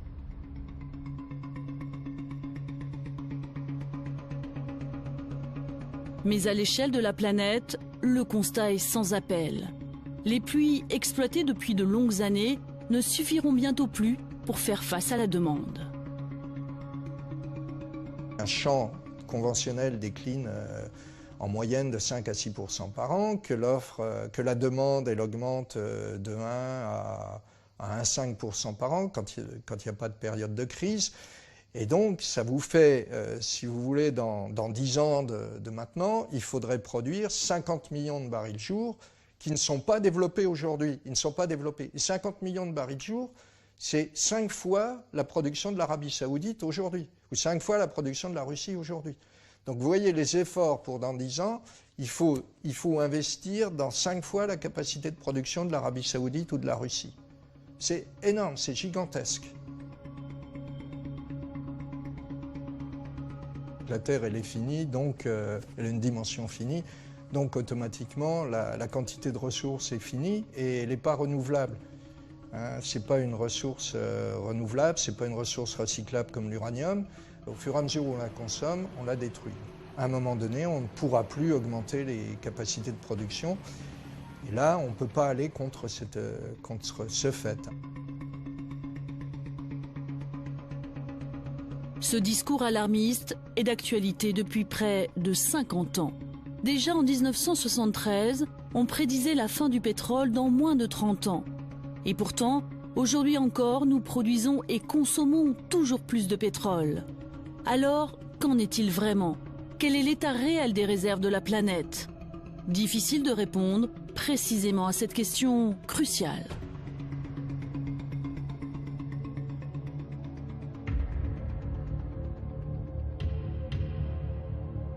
Ce qui compte, ce n'est pas la quantité totale de pétrole qui existe dans le monde, mais celui auquel on peut accéder, ce que l'on appelle les réserves de pétrole. Mais derrière ce terme se cachent en fait plusieurs définitions bien différentes. Alors dans les réserves, il y a plusieurs catégories. Il y a les réserves prouvées, il y a les réserves prouvées plus probables, et il y a les réserves prouvées plus probables plus possibles. Alors la différence, elle est, je dirais, à la fois simple et compliquée. Les compagnies internationales qui sont listées à New York, à la bourse de New York, doivent obligatoirement reporter à la Stock Exchange Commission leurs réserves 1P, leurs réserves prouvées. On les appelle 1P parce que ce sont des réserves que les compagnies estiment produire, avoir la probabilité de produire à 9 chances sur 10. 9 chances sur 10 de produire ce chiffre. Donc c'est un chiffre extrêmement conservateur. Il est utilisé pour assurer, je dirais, l'actionnaire sur la stabilité de sa compagnie, sur la richesse de sa compagnie. La définition des réserves de P, prouvées plus probables, est plus large. Ce sont les réserves que la compagnie a une chance sur 2 de produire. Quant aux prouvées, plus probables, plus possibles, elles englobent les quantités de pétrole qui pourraient être produites si de nouvelles technologies apparaissaient.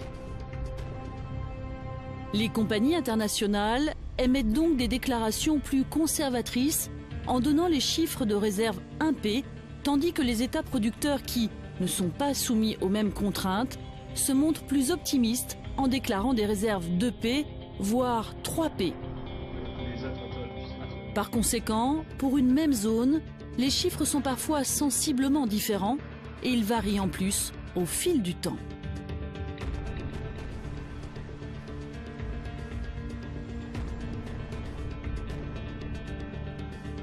Le journaliste Éric Laurent est l'auteur d'une enquête sur la face cachée du pétrole.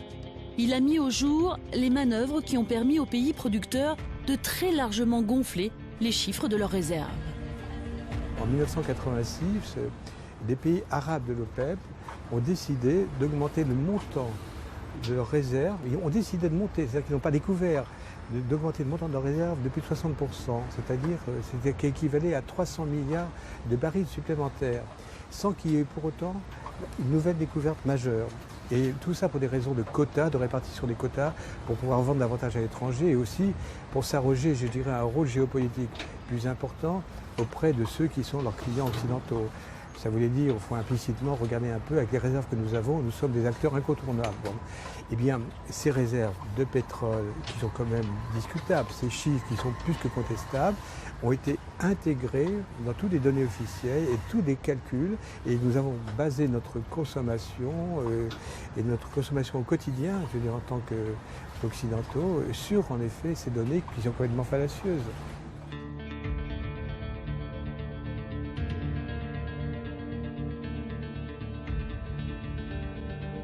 Ces réserves sont d'autant plus difficiles à estimer que la quantité de pétrole exploitable dépend également d'un autre facteur déterminant, le prix du baril. Depuis 40 ans, il n'a cessé d'augmenter. De 4 $, soit moins de 3 € en 1972, le baril s'est envolé à 145 $ en 2008. Aujourd'hui, il fluctue autour d'une moyenne d'environ 100 $. Et bien sûr, plus le pétrole est cher, plus il est rentable pour les entreprises. En fonction du prix de l'énergie, des choses qui n'étaient pas rentables de faire il y a 20 ans le deviennent maintenant, ou le seront dans 20 ou 30 ans. Donc la notion de réserve et de ressources, c'est quelque chose qui fluctue en fonction du contexte économique, plus que du contexte géologique finalement. D'une année sur l'autre, en fonction des crises, mais aussi du contexte géopolitique et des conflits, les réserves estimées peuvent donc très largement varier. Tenant compte de ces fluctuations, des données officielles sont pourtant publiées.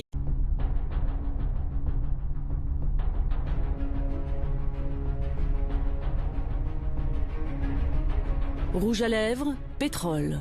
Vernis à ongles, pétrole.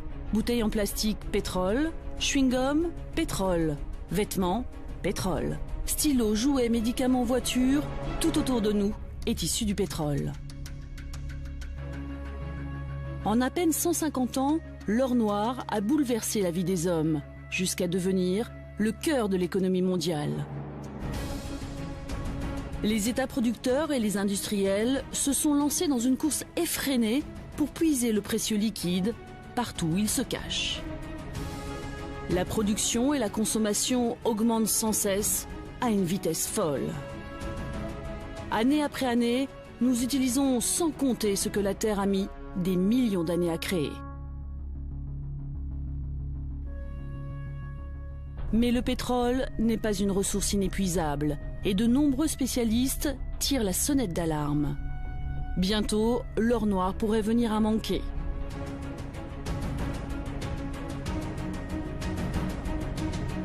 Alors, devons-nous vraiment craindre la pénurie? Quel est l'état des réserves mondiales? Les progrès techniques prolongeront-ils l'âge d'or de l'énergie fossile? Ou au contraire, devrons-nous apprendre à vivre sans pétrole?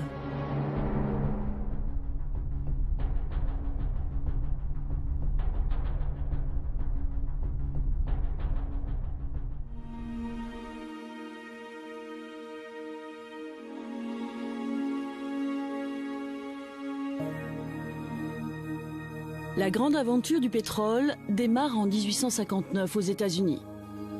Cette année-là, le tout premier forage de l'histoire est réalisé par le colonel Edwin Drake. Le pétrole jaillit des profondeurs et propulse l'humanité dans une nouvelle ère, celle d'une énergie bon marché et disponible en quantité.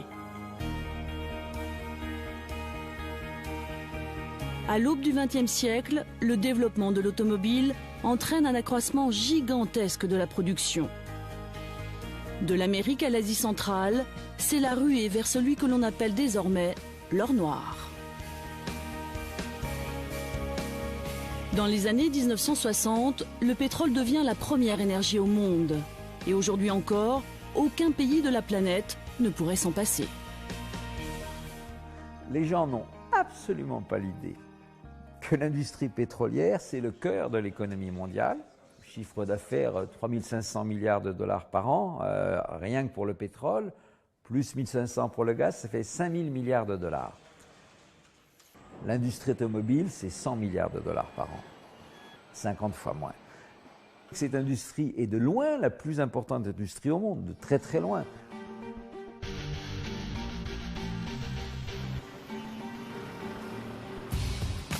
Le principal moteur de cette industrie florissante est sans conteste le secteur des transports.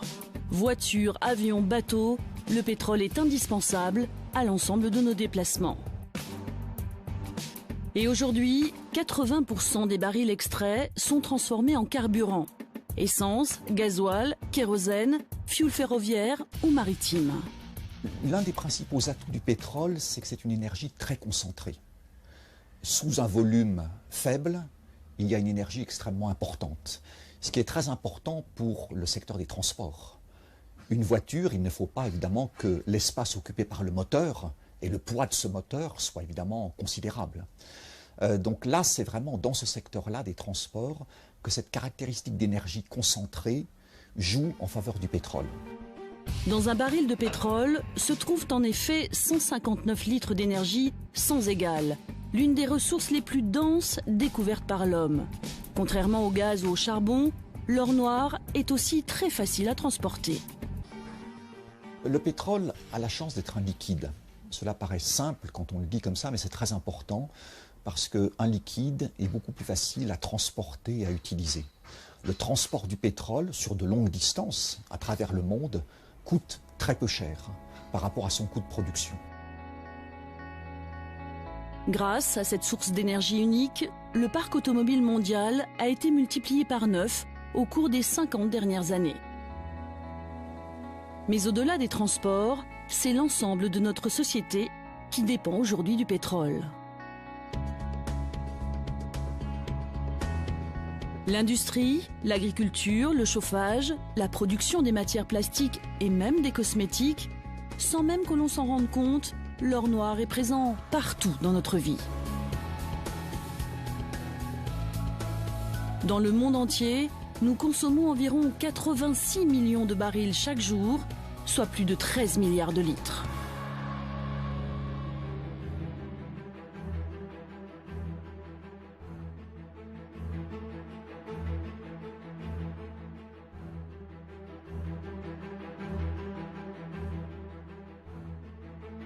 Cette huile, presque miraculeuse, est issue des profondeurs de la Terre.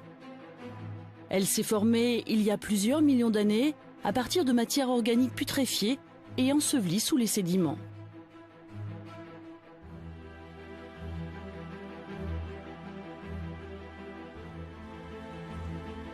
Nous sommes à l'IFPEN, l'Institut français du pétrole, énergie nouvelle. Ici, plus de 1600 chercheurs de diverses disciplines travaillent sans relâche pour mieux comprendre les processus de formation du pétrole et améliorer l'efficacité de la prospection. Roland Viali est géologue. Sa mission, analyser les échantillons récoltés aux 4 coins du globe pour rechercher des indices de la présence d'or noir. Au cœur des fragments rocheux, il traque les moindres résidus de matière organique. Le pétrole, c'est une roche tout à fait naturelle. C'est exactement comme une recette de cuisine. Il nous faut d'abord une roche qui contient de la matière organique. Donc cette matière organique va se transformer avec la pression et la température en hydrocarbures. Ça, c'est ce qu'on appelle la roche-mère. Ensuite, généralement, ces hydrocarbures qui sont plus légers que l'eau vont avoir tendance à migrer vers une roche qui est poreuse et perméable qu'on appelle le réservoir. Ensuite, comme ces hydrocarbures sont plus légers que l'eau, ils vont avoir tendance à remonter vers la surface. Donc il nous faut aussi ce qu'on appelle une couverture qui va empêcher la migration de ces hydrocarbures jusqu'à la surface auquel ils seraient perdus. Une roche-mère dans laquelle la matière organique va se décomposer peu à peu. Une roche réservoir, spongieuse, stockant les gouttes d'hydrocarbures générés.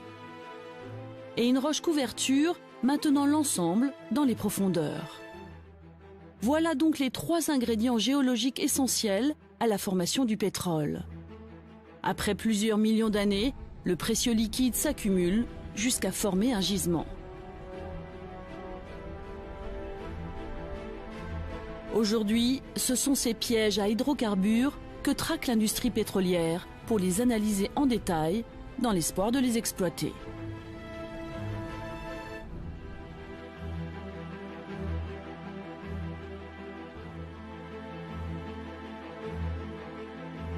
La prospection s'apparente bien souvent à une véritable partie de poker. Depuis la surface, rares sont les indices laissant deviner la présence d'un gisement. L'exploration, c'est un grand jeu de hasard, puisqu'on va chercher dans le sous-sol très profond, on ne voit rien.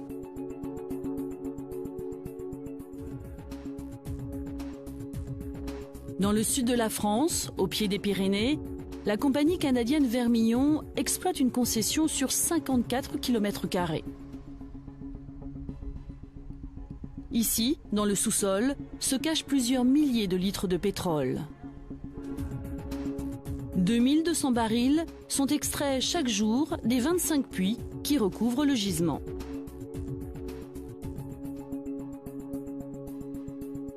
Mais lorsqu'elle a acquis cette concession, en janvier 2012, l'entreprise canadienne a fait le pari qu'il devrait y avoir de plus grandes quantités de pétrole enfouies sous cette terre.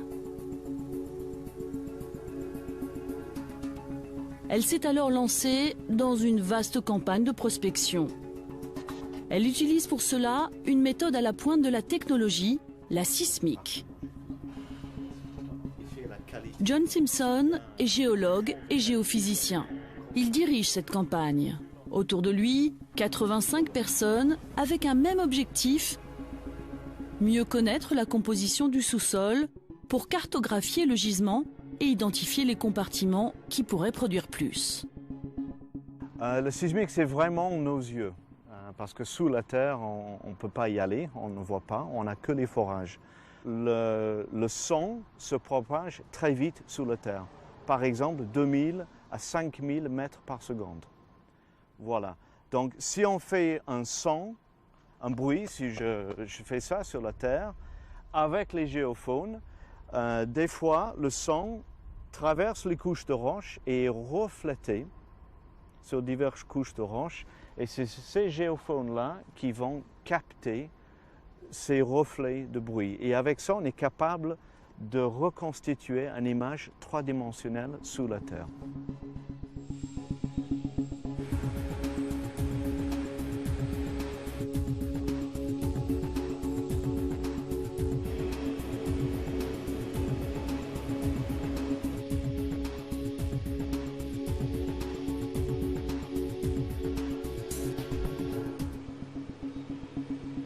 Entre les exploitations agricoles, 3 camions émettent de fortes vibrations qui sont captées par les 6000 géophones qui quadrillent toute la concession.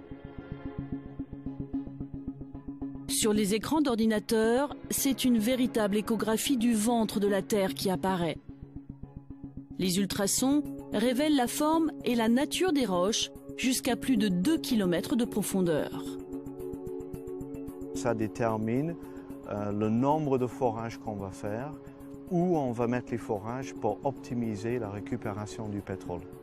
Et là, avec cette campagne sismique, on espère vraiment identifier des zones prometteuses sur le gisement de Vic-Bilh qu'on n'a pas vu auparavant. Mais on voit déjà, avec des données initiales, on voit bien la forme d'un anticlinal très bien marqué ici. Mais la zone qui nous intéresse, c'est ici. Mais surtout, on voit beaucoup plus loin. Et une fois qu'on aura fini à traiter ces données, on va voir nettement mieux ce qui se passe au niveau du réservoir. Donc vous voyez pour la première fois, sous la terre, ce qui se passe dans cette région-là, sur le champ de Vic-Bilh.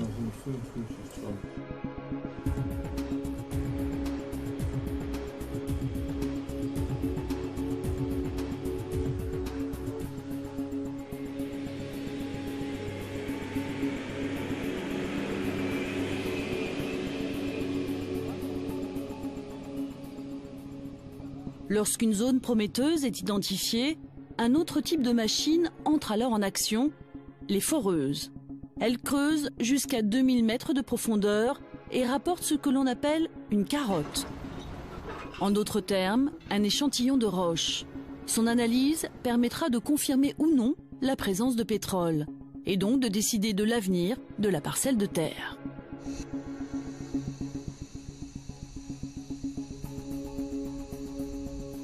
En moyenne, seul un forage sur 10 aboutit finalement à l'extraction d'hydrocarbures.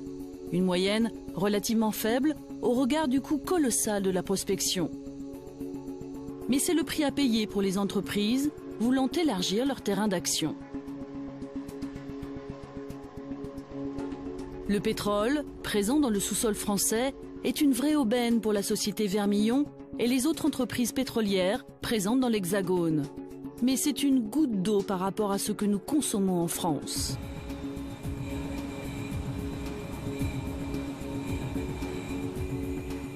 Malgré les quelques 800 000 tonnes extraites chaque année de nos gisements, nous devons importer près de 99% de nos besoins.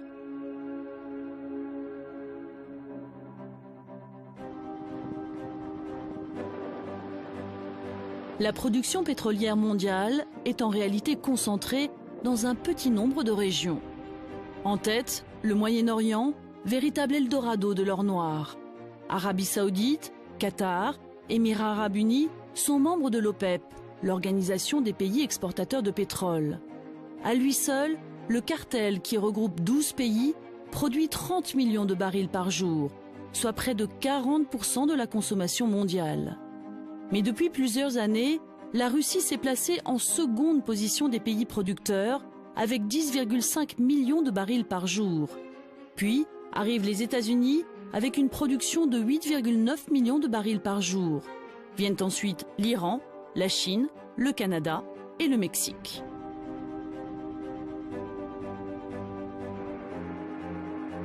Dans le monde entier, tous ces pays se livrent un combat acharné pour le contrôle du pétrole et surtout pour l'argent qu'il permet de dégager. Matière première stratégique par excellence, le pétrole est un sujet absolument clé et un certain nombre de personnes, d'intérêts économiques, d'acteurs politiques, étatiques ou non étatiques, sont prêts littéralement à tout pour le pétrole.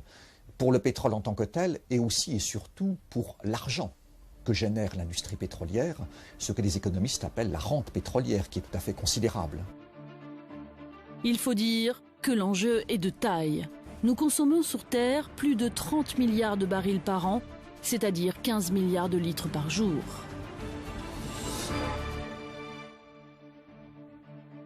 Un Américain consomme 8 tonnes équivalent pétrole par an, c'est-à-dire l'énergie contenue dans 8 tonnes de pétrole. Un Européen, pour un niveau de vie comparable, en utilise 2 fois moins et un Indien, 15 fois moins.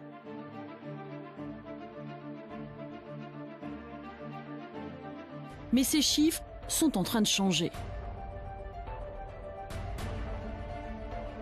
On sait qu'il y a 2 facteurs qui sont très forts dans la demande énergétique. L'augmentation de la population mondiale, on augmente de 1% par an. On vient de passer les 7 milliards d'habitants, je crois, il y a 2 ans. En 2030, on devrait être 8 milliards et demi. Il est bien évident donc qu'au plus on est nombreux, au plus on va dépenser d'énergie. Ça, c'est sûr. Deuxièmement, il y a l'augmentation du niveau de vie, notamment de tous les pays émergents qui se développent et qui demandent beaucoup d'énergie. Donc, ce qu'on est à peu près sûr, c'est que c'est une tendance de fond. La population augmente, le niveau de vie augmente, donc la demande énergétique globale va augmenter. Sur les 10 dernières années, les pays émergents ont très fortement accru leur demande en pétrole. En tête des régions les plus gourmandes, l'Asie et surtout la Chine, avec plus de 90% d'augmentation en 10 ans. Nous sommes en train de vivre le basculement d'un monde. Les populations émergentes, qui hier n'avaient pas de voiture personnelle, en auront demain. La demande d'énergie pour les transports routiers et aériens va continuer à croître de manière exponentielle. Le potentiel de croissance de la demande pétrolière dans le secteur des transports, dans les pays émergents, est en tant que tel suffisant pour assurer la croissance du marché régulière au cours des prochaines décennies, à un rythme que l'on peut évaluer à environ 1 million de barils jour de croissance chaque année. Alors, pour satisfaire cette demande qui augmente chaque année, jusqu'où faudra-t-il aller? Combien de barils de pétrole faudra-t-il produire? Va-t-on puiser la ressource jusqu'à sa dernière goutte?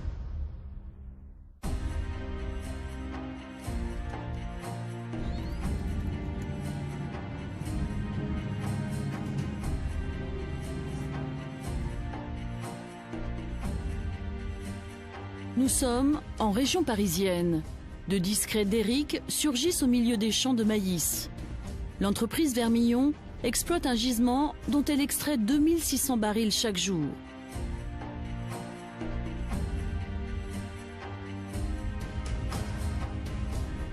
Ici, l'exploitation pétrolière a commencé dans les années 1980. Et comme partout dans le monde, petit à petit, les gisements déclinent.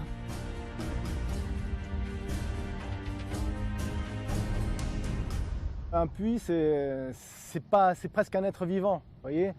Il fluctue hein. Dans la vie d'un puits, il peut un jour produire beaucoup plus et puis au fil du temps, il peut produire moins. Et là, ces 4 puits à eux seuls font presque 200 mètres cubes, un petit peu plus de 200 mètres cubes jour de pétrole brut. Et si on compare par exemple ces puits qui sont tout neufs, qui font à peu près donc 50 mètres cubes jour chacun, à d'autres puits qui sont un peu plus loin derrière, là, eux, qui ont été forés dans les années 2000, donc qui ont presque une quinzaine d'années, on va dire, eh bien eux, ils font plus que 2-3 mètres cubes.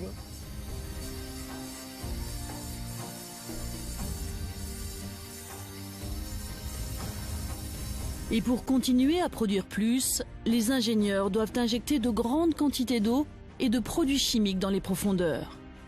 L'objectif, augmenter la pression à l'intérieur de la roche réservoir pour faire remonter les dernières gouttes d'hydrocarbures.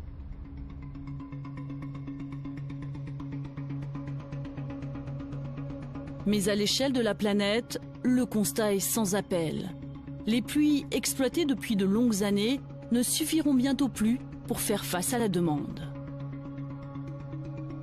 Un champ conventionnel décline en moyenne de 5 à 6% par an, que la demande elle augmente de 1 à 1,5% par an quand il n'y a pas de période de crise. Et donc ça vous fait, si vous voulez, dans 10 ans de maintenant, il faudrait produire 50 millions de barils jour qui ne sont pas développés aujourd'hui. Ils ne sont pas développés. Et 50 millions de barils jour, c'est 5 fois la production de l'Arabie Saoudite aujourd'hui, ou 5 fois la production de la Russie aujourd'hui. Donc vous voyez les efforts pour dans 10 ans, il faut investir dans 5 fois la capacité de production de l'Arabie Saoudite ou de la Russie. C'est énorme, c'est gigantesque. La Terre, elle est finie, donc elle a une dimension finie. Donc automatiquement, la quantité de ressources est finie et elle n'est pas renouvelable. Hein, ce n'est pas une ressource renouvelable, ce n'est pas une ressource recyclable comme l'uranium. Au fur et à mesure où on la consomme, on la détruit. À un moment donné, on ne pourra plus augmenter les capacités de production. Et là, on ne peut pas aller contre ce fait. Ce discours alarmiste est d'actualité depuis près de 50 ans. Déjà en 1973, on prédisait la fin du pétrole dans moins de 30 ans. Et pourtant, aujourd'hui encore, nous produisons et consommons toujours plus de pétrole. Alors, qu'en est-il vraiment? Quel est l'état réel des réserves de la planète? Difficile de répondre précisément à cette question cruciale.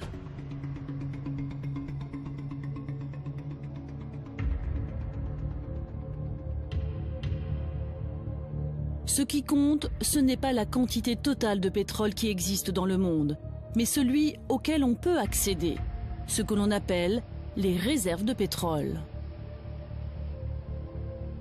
Mais derrière ce terme se cachent en fait plusieurs définitions bien différentes. Alors dans les réserves, il y a plusieurs catégories. Il y a les réserves prouvées, il y a les réserves prouvées plus probables, et il y a les réserves prouvées plus probables plus possibles. Alors la différence, elle est, je dirais, à la fois simple et compliquée. Les compagnies internationales qui sont listées à New York, à la bourse de New York, doivent obligatoirement reporter à la Stock Exchange Commission leurs réserves 1P, leurs réserves prouvées. On les appelle 1P parce que ce sont des réserves que les compagnies estiment avoir la probabilité de produire à 9 chances sur 10. 9 chances sur 10 de produire ce chiffre. Donc c'est un chiffre extrêmement conservateur. Il est utilisé pour assurer, je dirais, l'actionnaire sur la stabilité de sa compagnie, sur la richesse de sa compagnie. La définition des réserves de P, prouvées plus probables, est plus large. Ce sont les réserves que la compagnie a une chance sur 2 de produire. Quant aux prouvées, plus probables, plus possibles, elles englobent les quantités de pétrole qui pourraient être produites si de nouvelles technologies apparaissaient. Les compagnies internationales émettent donc des déclarations plus conservatrices en donnant les chiffres de réserve 1P, tandis que les États producteurs qui ne sont pas soumis aux mêmes contraintes se montrent plus optimistes en déclarant des réserves 2P, voire 3P. Par conséquent, pour une même zone, les chiffres sont parfois sensiblement différents et ils varient en plus au fil du temps.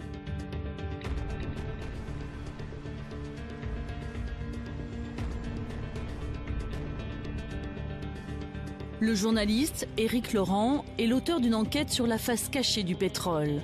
Il a mis au jour les manœuvres qui ont permis aux pays producteurs de très largement gonfler les chiffres de leurs réserves. En 1986, des pays arabes de l'OPEP ont décidé d'augmenter le montant de leurs réserves. Ils ont décidé de monter, c'est-à-dire qu'ils n'ont pas découvert, d'augmenter le montant de leurs réserves de plus de 60%, c'est-à-dire c'était qui équivalait à 300 milliards de barils supplémentaires, sans qu'il y ait pour autant une nouvelle découverte majeure. Et tout ça pour des raisons de quotas, de répartition des quotas, pour pouvoir vendre davantage à l'étranger et aussi pour s'arroger, je dirais, un rôle géopolitique plus important auprès de ceux qui sont leurs clients occidentaux. Ça voulait dire, au fond, implicitement, regardez un peu, avec les réserves que nous avons, nous sommes des acteurs incontournables. Bon.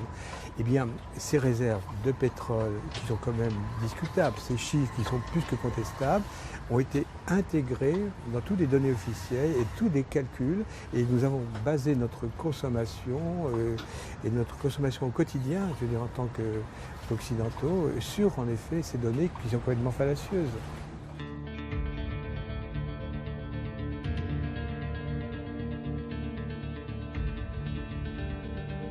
Ces réserves sont d'autant plus difficiles à estimer que la quantité de pétrole exploitable dépend également d'un autre facteur déterminant, le prix du baril.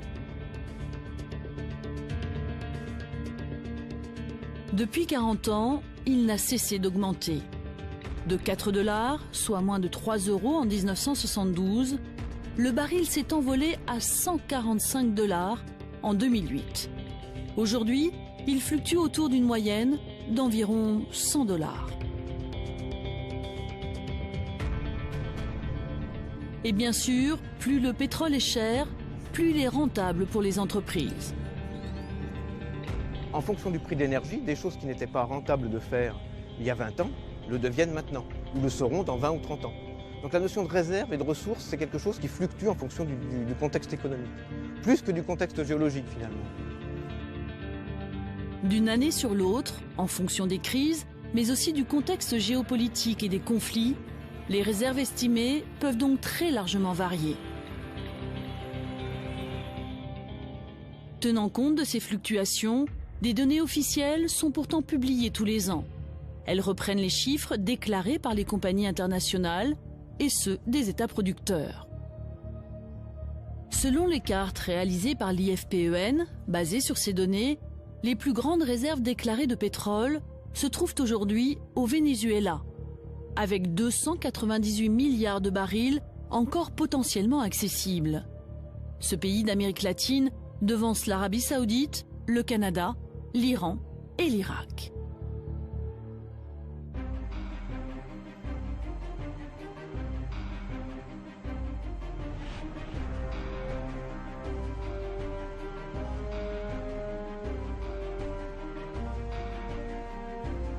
Ces réserves, si importantes soient-elles, sont vouées à s'épuiser au fur et à mesure que nous les consommons.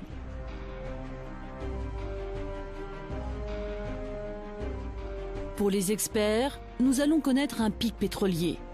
C'est le moment où la production mondiale de pétrole plafonnera avant de commencer à décliner du fait de l'épuisement de ses ressources exploitables.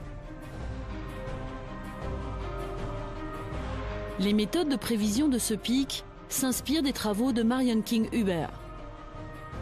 Ce géologue a mis au point une méthode qui lui a permis de prédire en 1956 avec succès que le pic américain serait atteint en 1970.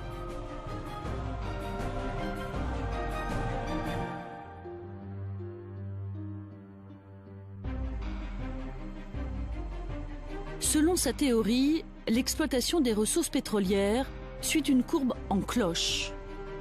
Le sommet de cette courbe correspond au moment où les capacités mondiales de production atteignent leur maximum avant de décliner. C'est alors la déplétion. La contrainte, ce n'est pas la ressource, c'est la vitesse à laquelle on peut les sortir de terre. Et c'est là que le système est en train de saturer. On est aujourd'hui à 87 millions de barils jour et on va plafonner, je dirais, à peu près à 100 millions de barils jour, plus ou moins 5, vers 2020, plus ou moins 5 ans.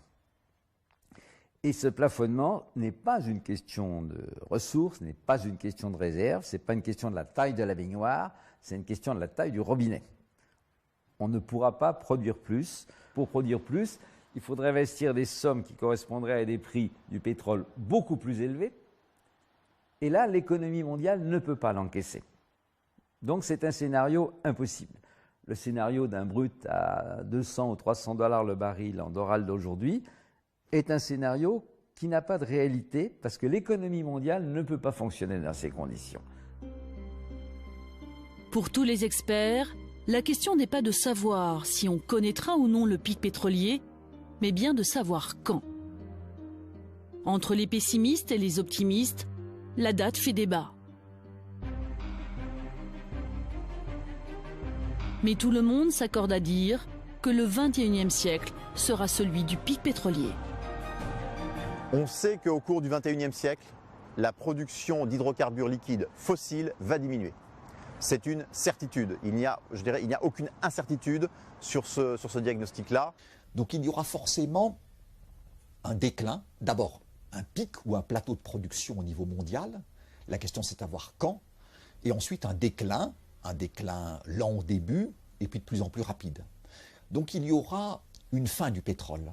Le pic pétrolier, il est déjà atteint et dépassé depuis longtemps pour certaines régions du monde, comme l'Europe, par exemple, on est très largement au-delà du pic pétrolier. Le pétrole, à court terme au sens géologique du terme, court terme c'est 50 ans, il va disparaître. Pourtant, malgré les chiffres avancés par les experts indépendants, personne ne semble s'affoler d'une telle perspective. Ni les compagnies pétrolières, ni les États producteurs ou consommateurs, ni les organismes internationaux.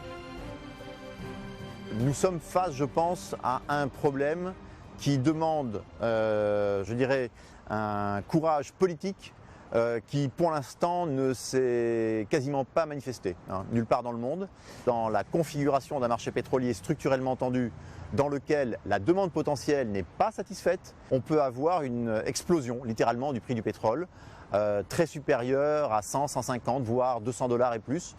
Et il faut bien se rendre compte du potentiel déstabilisateur, non seulement macroéconomique, mais également politique que cela peut représenter. Et il faut reconnaître que pour l'instant, personne n'a poussé le raisonnement jusqu'à son terme des possibles répercussions d'un marché pétrolier mondial qui serait structurellement tendu.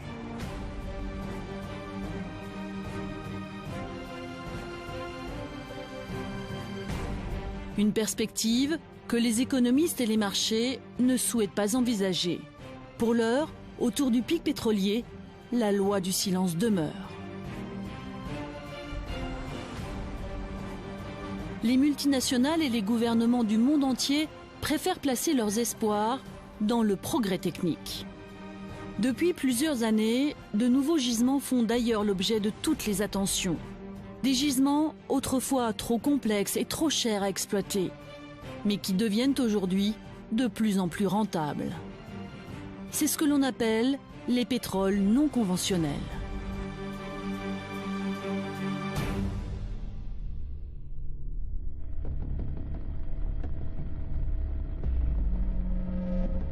Depuis plus de 10 ans, les compagnies puisent le pétrole en haute mer, à des profondeurs de plus en plus importantes. Nous sommes entrés dans l'ère de l'offshore ultra profond. Ici, on extrait le pétrole à plus de 2500 mètres sous la mer.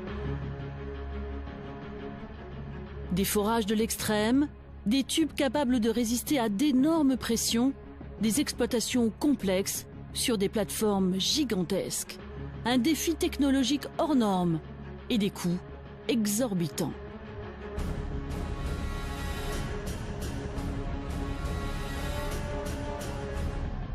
Pour un seul objectif, produire toujours plus de barils et combler la pénurie de pétrole conventionnel. Aujourd'hui, ces pétroles de l'extrême sont devenus rentables pour les compagnies car elles revendent le baril à des prix très élevés. Mais les forages en eau très profonde ne sont pas sans poser de problème. La gigantesque marée noire, provoquée par l'explosion de la plateforme Deepwater Horizon en 2010, a montré les risques de pollution majeurs quand un incident survient. Aujourd'hui, on va faire des puits, par exemple, dans le golfe du Mexique, à 10 000 mètres de profondeur, par 1500 à 2000 mètres d'eau. On va vraiment chercher une tête d'épingle dans une meule de foin. Pour récupérer les dernières gouttes d'or noir, les compagnies pétrolières vont puiser au plus profond, mais aussi aux limites de notre planète.